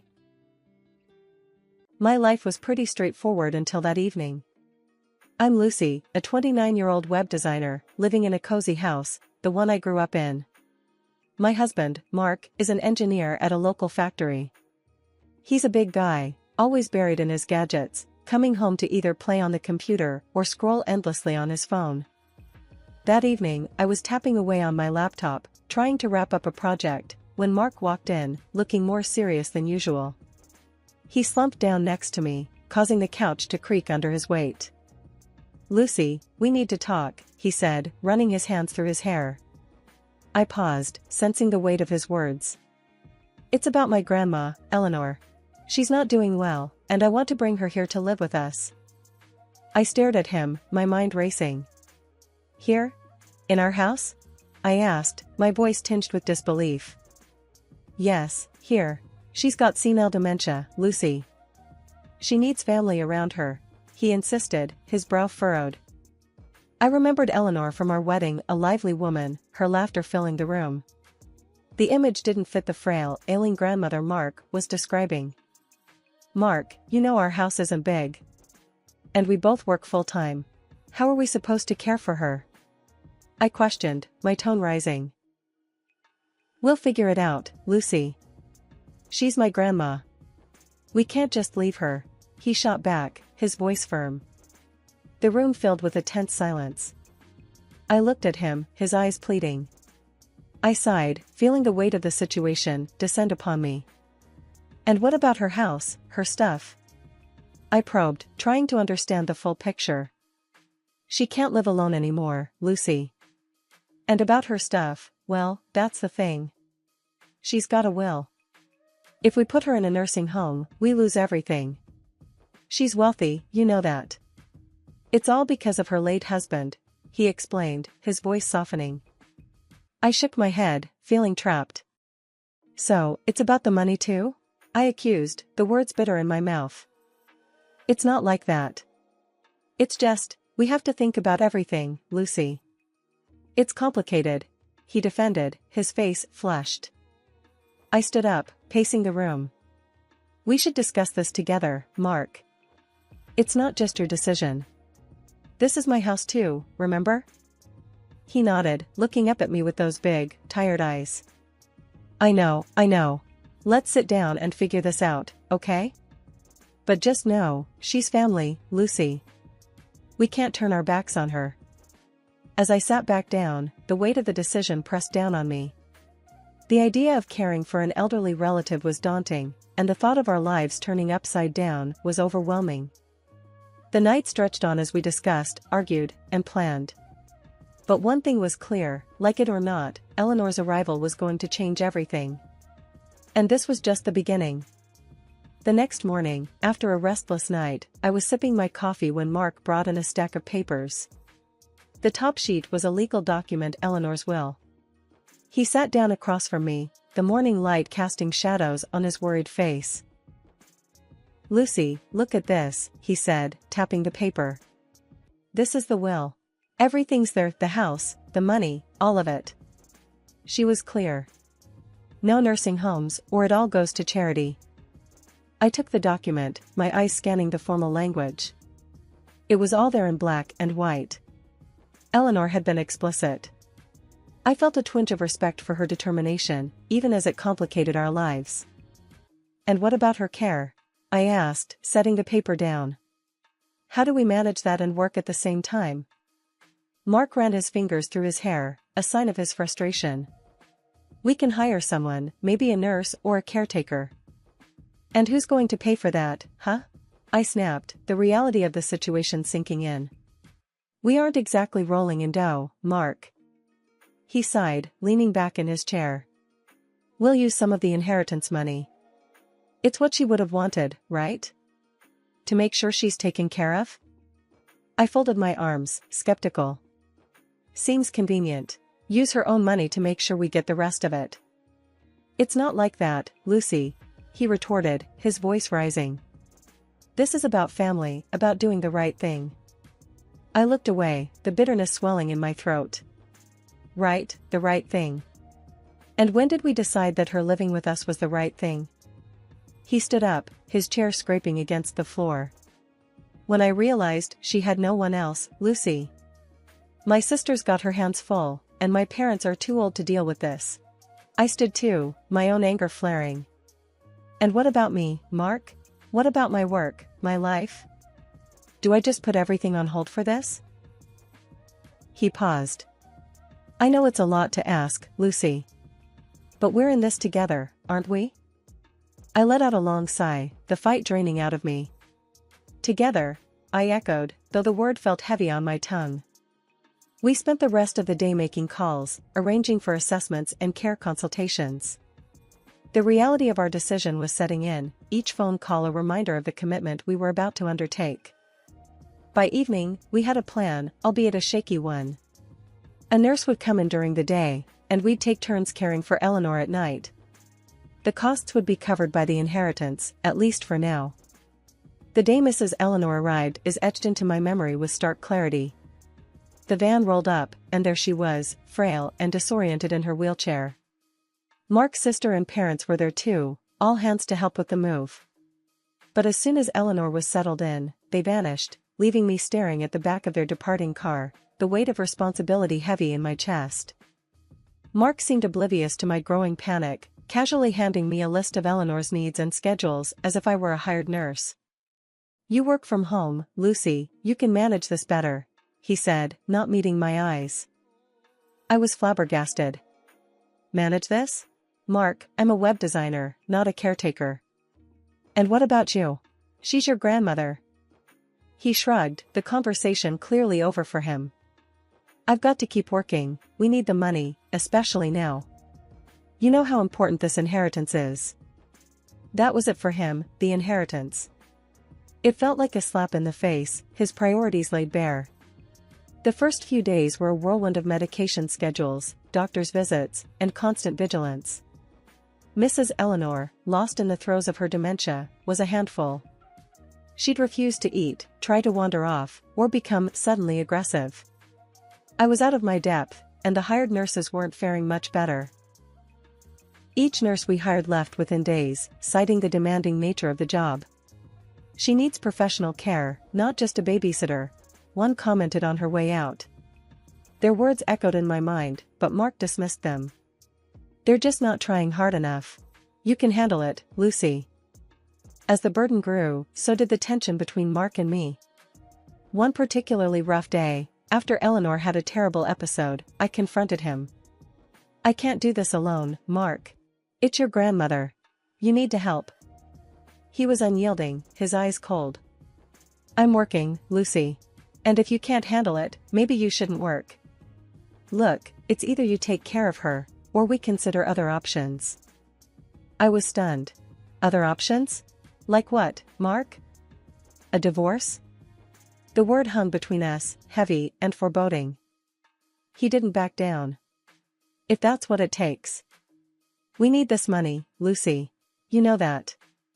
I was trapped, caught between my crumbling marriage and the demanding, unending care of a woman who no longer seemed to recognize anyone around her. My home, once a place of comfort and love, had turned into a prison, a constant reminder of the sacrifice I was being forced to make. Mark's detachment from the whole situation was clear. He'd pop in to see his grandmother, offer some words, then retreat to his work or his phone, leaving the chaos for me to handle. The resentment built, a silent storm brewing in the heart of our home. I was alone in this, utterly alone. This was not the life I had signed up for, nor the man I thought I had married. But there I was, stuck in a home-turned-hospital, nursing a woman who didn't even know my name. The strain of caring for Mrs. Eleanor started to seep into every corner of our lives. The house was always in disarray, medical supplies littered every surface, and the constant need for vigilance left me running on fumes. Mark was hardly ever present, and when he was, it was like living with a ghost of the man I married. One evening, after a particularly grueling day, I slumped at the kitchen table, a cold cup of coffee my only companion. Mark walked in, his face buried in his phone. Another nurse quit today, I said, the words heavy with defeat. He barely glanced up. Find another one then, he replied, his voice flat. I slammed my hand down, the cup rattling. It's not that easy, Mark. They can't handle her, and frankly, neither can I. This is crazy. He finally looked at me, annoyance flickering in his eyes. What do you want me to do, Lucy? Quit my job? We can't afford that, and you know it. I stood up, the frustration boiling over. I want you to care. To help. This is your grandmother, not some stranger off the street. Mark let out a long sigh, rubbing his temples. I'm doing what I can, Lucy. I'm working to pay for all this. By leaving it all on me? I shot back. I'm working too, Mark, or at least I was. Now I'm just a full-time nurse to a woman who thinks I'm her enemy.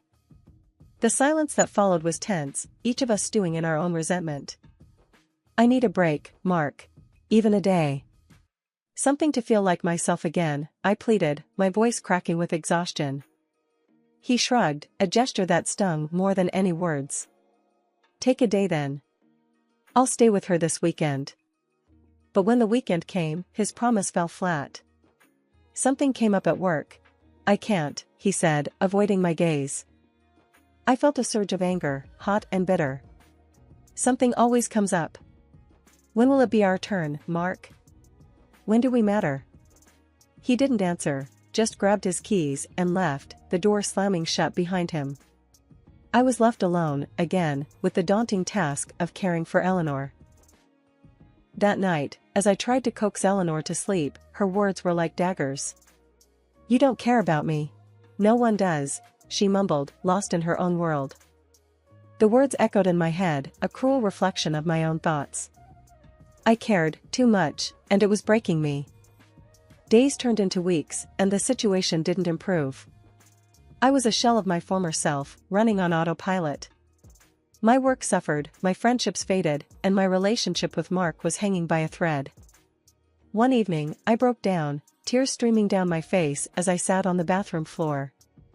I can't do this anymore, I whispered to no one in particular. The reflection in the mirror was a stranger, a woman consumed by her sacrifice. I missed laughter, I missed freedom, I missed me. But most of all, I missed the man I thought I had married, the partner I thought I'd face life's challenges with. Instead, I was facing them alone, a solitary figure in a home that felt more like a hospital each day. One night, the house was unusually quiet. The only sound was the ticking of the clock and my own shallow breathing. I had been dozing off in the living room, too tired to move to the bed, when a faint sound startled me awake. It was singing, a soft, melodic tune that seemed out of place in the still night. Rubbing my eyes, I stood up, following the sound to the kitchen. There, under the dim light, was Mrs. Eleanor, fully awake, sipping tea, and flipping through a magazine, humming to herself.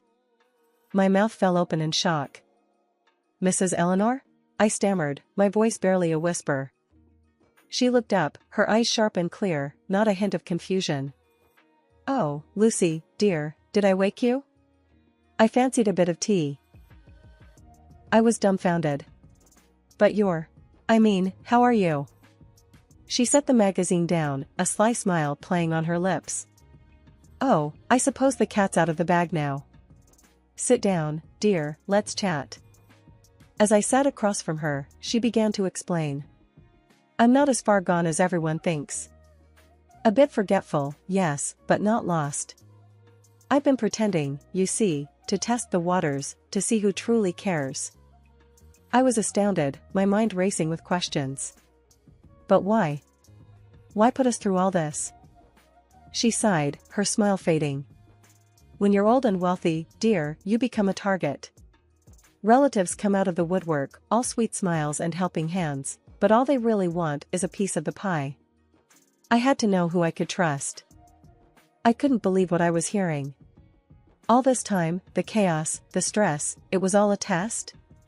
"But what about us? What about me?" I asked, a mix of anger and relief flooding through me. Mrs. Eleanor reached out, her hand gently covering mine. "You, my dear, have been nothing but kind and patient. A saint, truly. I'm sorry for the ruse, but it was necessary." I pulled my hand away, my emotions a whirlwind. "So, what now? Does Mark know about this?" She shook her head. "No, not yet. And I'd prefer it stays that way for a little while longer. I'm not quite done observing." I stood up, my mind made up. "This ends now, Mrs. Eleanor. The pretending, the games, all of it. It's not fair to anyone." She looked up at me, a twinkle in her eye. "Fair enough, dear. But let's keep it between us for now, shall we? I promise, no more games." As I went back to bed, her words echoed in my mind.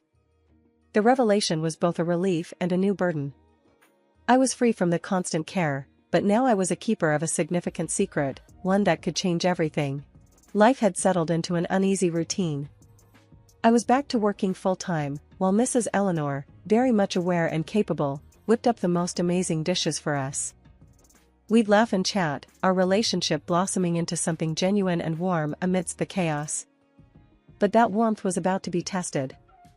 The doorbell rang one afternoon, shattering our peaceful bubble. Mark's sister Linda barged in with her parents in tow, their eyes roaming the house like vultures. Mrs. Eleanor sat quietly, a frail figure in her chair, a master at playing her part. "All right, let's get down to brass tacks," Linda announced, her voice slicing through the niceties. "We're here to discuss the assets. It's time to split things up properly." I frowned, watching them circle like sharks. "Split what up?" "Eleanor's right here, and she's not going anywhere." Mark, who had been silent, chimed in. "Lucy, stay out of this. This is family stuff." "Family? And what am I then?" I snapped, my patience thinning. His mother scoffed. You're just the wife, dear. Here by convenience. I stood up, my anger flaring. I've cared for Eleanor more than any of you ever did. And you dare talk about splitting her assets right in front of her? Linda leaned in, her words venomous. Listen here, honey, you're way out of your league. This is about the inheritance, big money, something you couldn't possibly understand. Mrs. Eleanor sat silently, her eyes flicking between us, a slight nod to me the only sign of our shared secret. Mark's father spoke up. We're just taking what's rightfully ours. Eleanor would have wanted her family to be well off. That's bull, and you know it. I retorted. All you care about is the money. Not once did you ask if she's happy or healthy. The room erupted into shouting, each trying to shout over the other. It was then Mark turned to me, his face hard and cold. Lucy, you're nothing but an outsider in this. And you know what? I'm done. Done with you, done with all of this. I've got someone else now, someone who understands me. The words hit like a truck. I stared at him, the man I thought I knew, now a stranger. So, that's it, huh? After all this, you're just walking away? He didn't even flinch. Yeah, that's right. I'm out. And once this is all settled, I'll be sitting pretty with my share. The greed was palpable, the air thick with it. Mrs. Eleanor finally stood up, her voice strong and clear, cutting through the noise. Enough, she thundered. I've sat here, listening to you all squabble over me like I'm a prize pig at the fair. But I'm not. I'm a person, and I'm disgusted by what I've heard. The room went silent, everyone went into a state of shock. And Linda almost fainted. Mrs. Eleanor's gaze was steely. I pretended to be more ill than I am, to see how you'd all react. And oh, what a revelation it's been. The room erupted into chaos, everyone speaking at once. Pretended? What the hell does that mean? Linda's voice was sharp, accusatory. You're all so eager for your share, so blinded by greed that you can't see what's right in front of you, Grandma said. She turned to me, her gaze softening. Lucy, you've been a light in this dark time. And for that, I'm grateful. As the family left, their tails between their legs, Mark shot me a look of pure venom. This isn't over, he hissed. But it was over, at least for me. Mrs. Eleanor had orchestrated the family dinner with precision, inviting every relative. The house buzzed with a tense energy as they gathered, whispers and sideways glances filling the room. I stood beside Mrs. Eleanor, feeling more like an ally than ever. As we all sat down to dinner, the clinking of cutlery and forced pleasantries couldn't mask the undercurrent of greed that had brought them all here.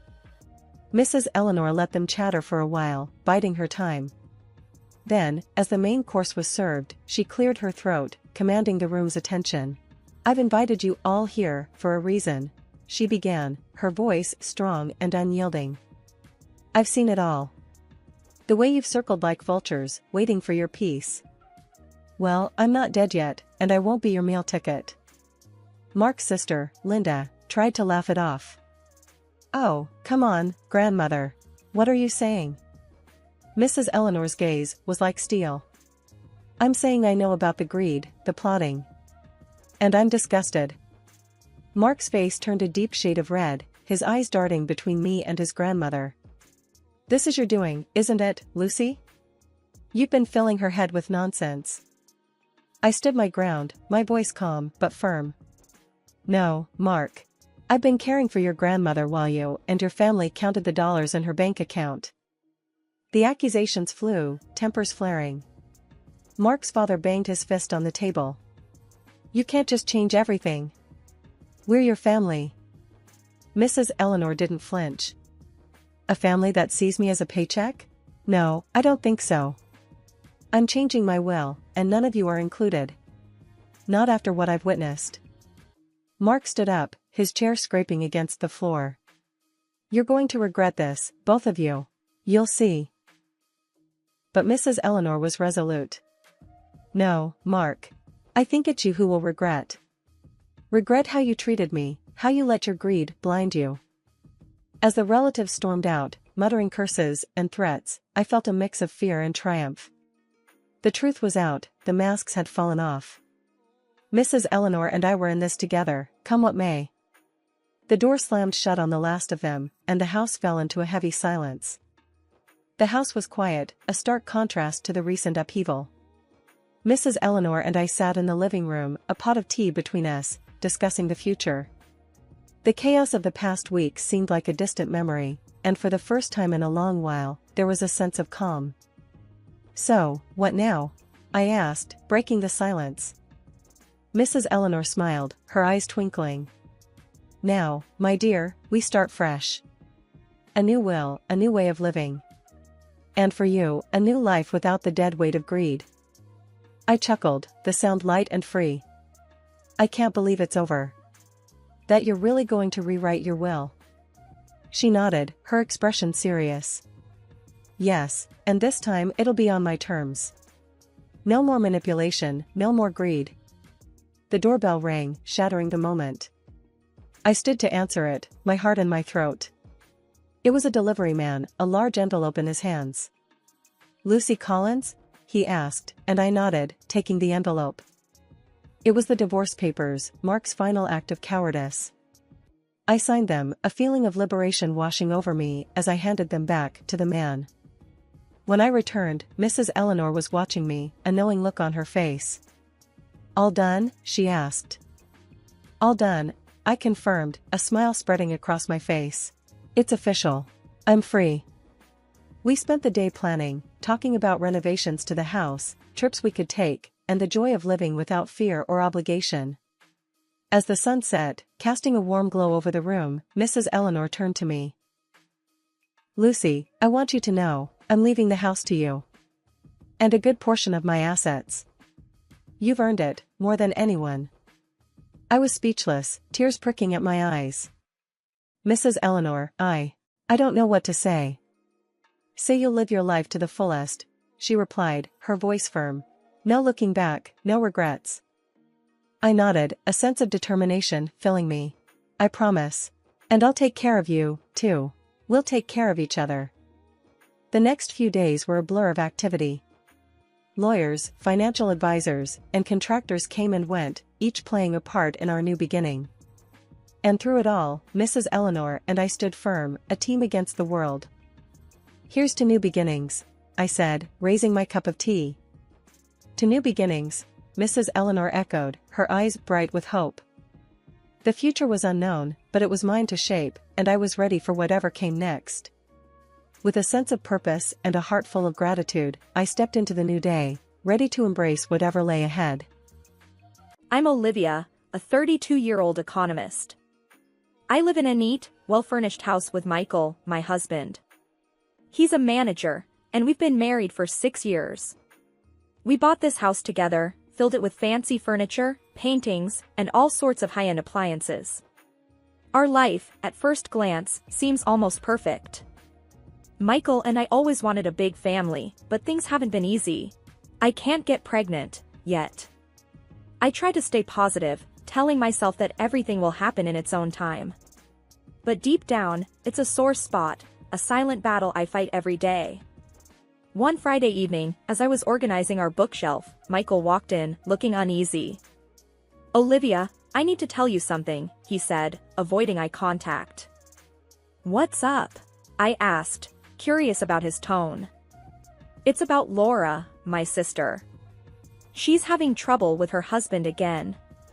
She wants to spend the weekend here with the kids," he said quickly, as if trying to get it all out before I could react. I paused, feeling a knot form in my stomach. Laura's visits were always chaotic. Her 3 kids were a handful, to say the least. They ran around, fought, and made a mess. "Michael, you know how I feel about this. Our house turns into a zoo when they're here," I replied, trying to keep my voice calm. "Come on, Olivia. They're just kids. And Laura needs our support," he countered, sounding a bit annoyed. "I know, but it's always the same. They don't listen, and she never disciplines them. It's exhausting," I said, feeling my frustration rise. "Just this weekend, okay? Please?" Michael pleaded, giving me that look he knows I can't resist. I sighed, fine, but I'm not happy about it. The next day, Laura arrived with her kids. As expected, the house turned into chaos.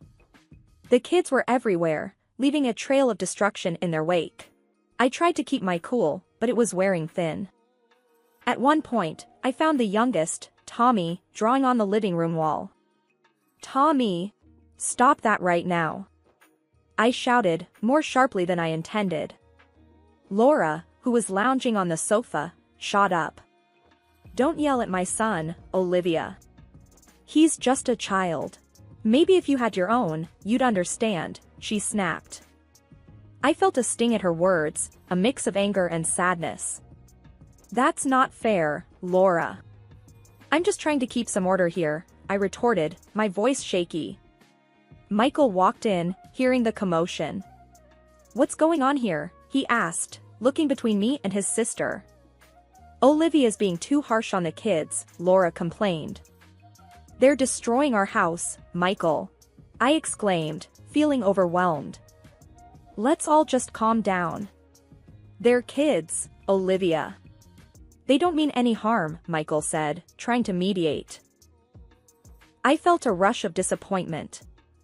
Once again, Michael was taking Laura's side. It was always the same. I walked away, feeling alone and misunderstood in my own home. It was a Saturday morning, a couple of weeks after Laura's last visit. I was in the kitchen, sipping my coffee, enjoying the rare quiet when Michael walked in, looking a bit hesitant. "Olivia, I have something to tell you," he started. "What now?" I asked, a sense of dread creeping in. "Laura called. She's coming over today, with the kids," he said quickly. I almost choked on my coffee. "Again? Michael, you can't be serious. We just had them over." I know. But she's really struggling right now. "We need to be there for her," he replied, sounding almost apologetic. I slammed my cup down, feeling my anger boil over. "What about us, Michael? Our weekends are always hijacked by her and those wild kids." "Olivia, please. Just try to understand." "It's family," Michael said, trying to calm me down. I let out a frustrated sigh. "Fine.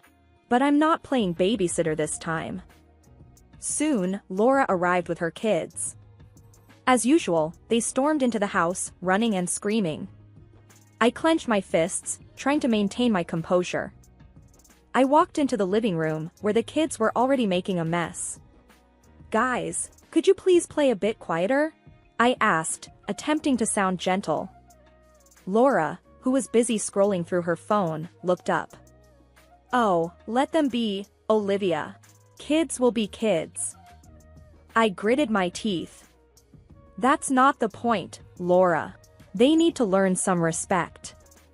Laura rolled her eyes. "You wouldn't understand. You don't have kids." That comment hit a nerve. I was about to respond when Michael stepped in. "Let's not start this again, please. Olivia, the kids are just playing. Laura, try to keep an eye on them." I walked away, feeling a mix of anger and helplessness. Throughout the day, the chaos continued. The kids ran wild, and Laura did nothing to stop them. I felt like a stranger in my own home. At dinner, the situation escalated. The youngest, Tommy, threw his food on the floor. I snapped. "That's enough. This isn't a circus." Laura stood up, her face red with anger. "How dare you speak to my child like that? You're so uptight, Olivia. Loosen up a bit." Michael, trying to play peacemaker, said, "Olivia, maybe you're being a bit too harsh. They're just kids." I looked at Michael, feeling betrayed. "I'm being harsh? Look at this mess. We can't keep living like this every weekend." Laura scoffed. "Well, if it's such a burden, maybe we won't come anymore." I shot back, "Maybe that's for the best." The room went silent. Michael looked at me, his expression a mix of shock and disappointment. Laura grabbed her kids and left the room. I stood there, realizing that my attempt to keep order had only caused more chaos. It was a quiet Saturday morning. I was in the living room, admiring a beautiful painting that had been in my family for generations. As I stood there, lost in thought, the doorbell rang. With a sigh, I went to answer it. There stood Laura, her 3 kids buzzing around her like bees. "We thought we'd surprise you," Laura announced, a smirk playing on her lips. I forced a smile. What a surprise indeed. Michael appeared, his face breaking into a grin. "Hey, great to see you all." I pulled Michael aside. "We need to talk. This isn't okay, her showing up unannounced all the time." "It's just for today. Their family," Michael whispered back, sounding tired of this conversation. Frustrated, I let it go. The day passed in a blur of noise and chaos. The kids were everywhere, and Laura did little to control them. I tried to stay out of their way, focusing on tidying up. Then I heard a crash from the living room. My heart dropped. I rushed in to find the painting, my cherished, irreplaceable painting, inherited from my grandfather, on the floor, its frame broken, the canvas torn. "What happened?" I gasped, my voice trembling with anger. The room fell silent. The kids looked guilty, but Laura just shrugged. "Oh, they were just playing, Olivia. It's just a painting." "Just a painting?" "Laura, do you have any idea how much this means to me?" I was nearly shouting. Michael hurried in, assessing the situation. "Olivia, it's an accident. They're just kids." "An accident?" "This was an heirloom, Michael." I cried out, feeling a surge of anger and sadness. Laura rolled her eyes. "Oh, please. It's not the end of the world. You're overreacting." "Overreacting? This is about respect, something you and your kids clearly lack," I shouted, my patience completely shattered. Michael tried to calm things down. "Let's just all take a breath. It's not worth fighting over." I couldn't believe what I was hearing. "Not worth fighting over? Michael, when will you stand up for what's important to us, for our home?" The kids started crying, and Laura glared at me. "Look what you've done. You're making a scene over some old painting." That was it, the last straw. I pointed to the door. "Get out. Now. I can't take this anymore." Laura's mouth fell open in shock, and Michael's face was a picture of disbelief. "You can't kick my family out, Olivia." Michael protested. "This is my home too, and I've had enough." "They need to leave," I said, my voice firm and unwavering. Laura, scowling, herded her kids out, muttering insults under her breath. Once they were gone, the silence was deafening. Michael looked at me, his eyes cold and distant. "Olivia, you've gone too far this time," he said quietly. "Too far? I'm standing up for our home, something I wish you would do," I replied, my voice shaking with emotion. That Saturday, I was sipping my coffee, still seething from the disaster with the painting, when Michael walked into the kitchen. He had that look on his face, the one that meant trouble. "We need to talk, Olivia," he said, cutting straight to the chase. "What's it this time?" I asked, my tone sharp. "It's Laura. She's getting a divorce. She's a mess and needs to stay with us. With the kids. For a few months," he blurted out. I stared at him, disbelief turning to anger. "Stay here? Are you out of your mind, Michael? She's family. She needs us," he said, his voice firm. I slammed my coffee cup on the table. "What about what I need? What about our life?" "It's just for a while. We can't turn our backs on her," Michael insisted. I felt a surge of frustration. It's always about what Laura needs. What about me, Michael? He sighed, rubbing his temples. Olivia, I'm asking you to understand. It's important. Understand. That word again. I was sick of understanding, sick of always being the one to compromise. No, Michael. I'm done understanding. Done compromising. I shot back. He glared at me. They're coming, Olivia. That's final. The conversation ended there, but the tension lingered like a bad smell. The next day, I realized my car was gone. I called Michael, my voice icy. Where's my car? I demanded. I took it. Laura needs it more. She's got the kids, he said, as if it was the most natural thing in the world. You took my car? Without even asking? I felt my blood boil. It's my money that paid for it. My decision, he replied curtly. That was the last straw. Fine, Michael. You do things your way, I'll do them mine. I hung up, my mind racing. It was time to take action. I looked around our house, every room a reminder of the life we'd built and the peace that had been shattered. I needed to make a move, something bold, something decisive.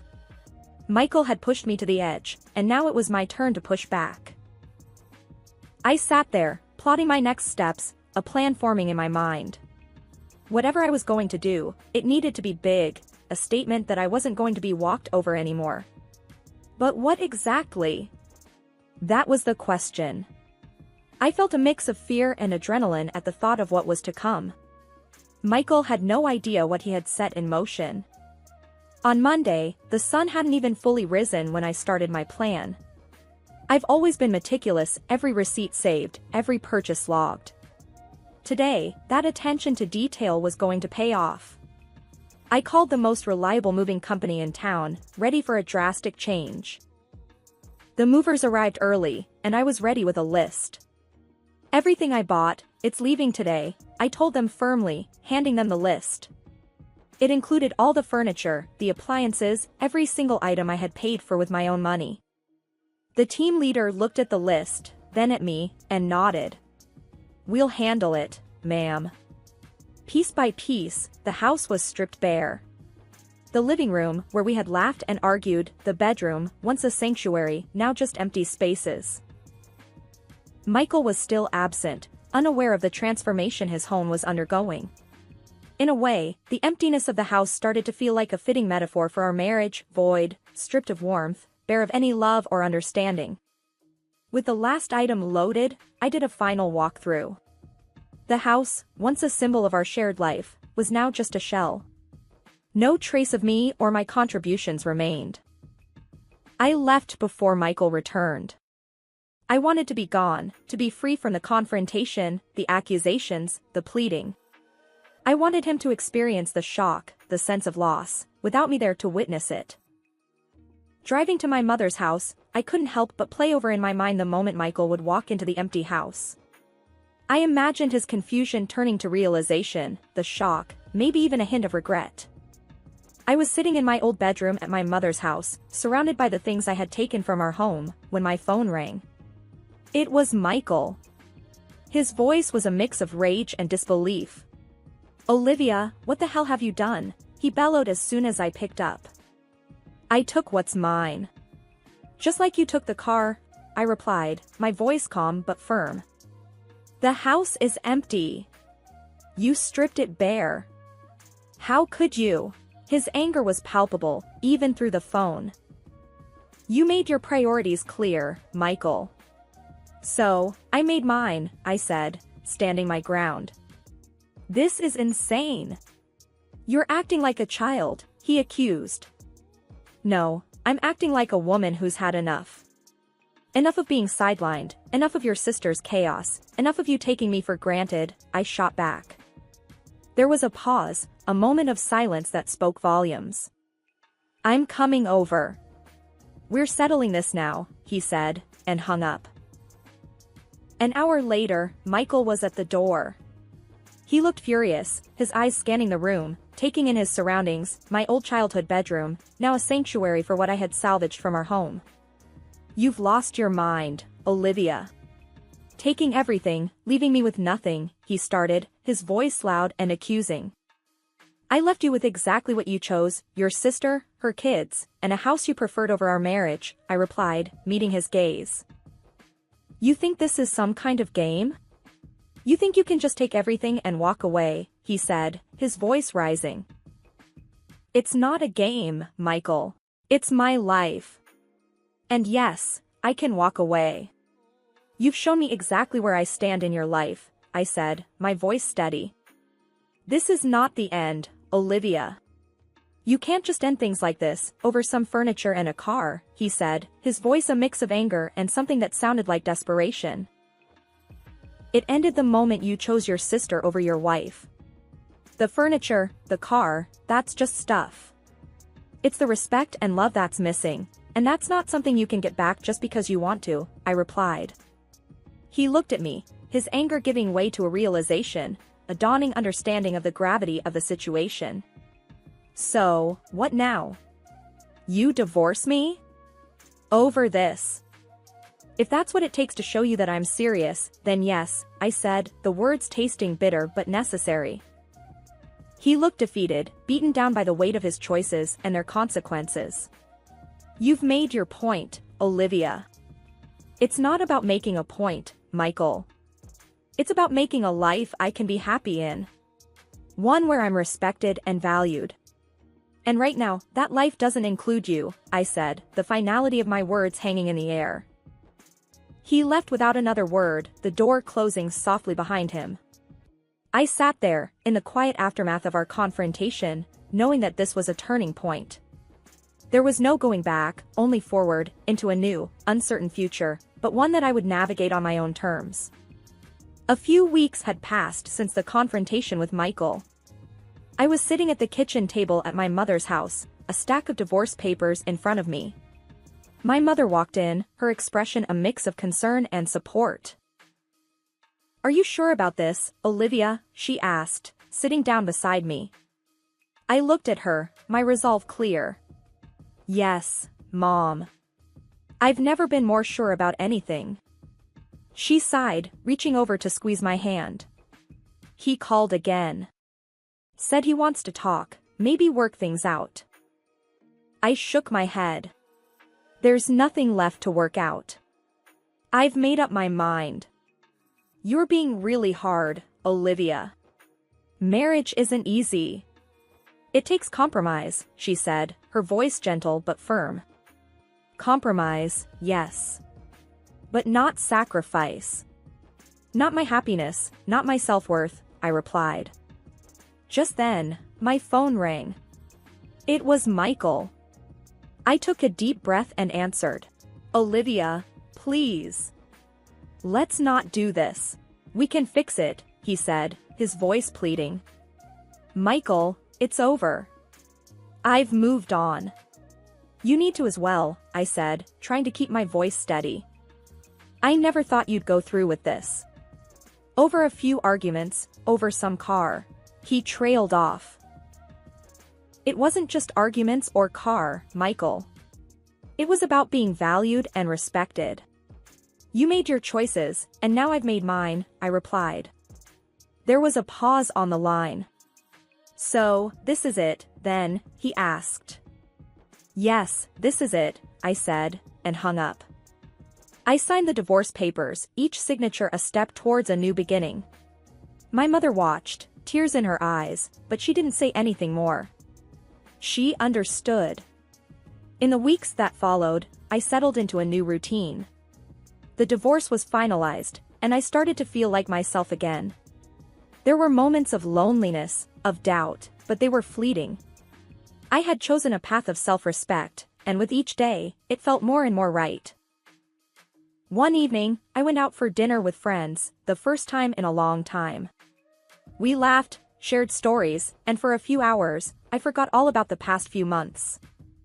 As we were leaving the restaurant, one of my friends, Sarah, nudged me.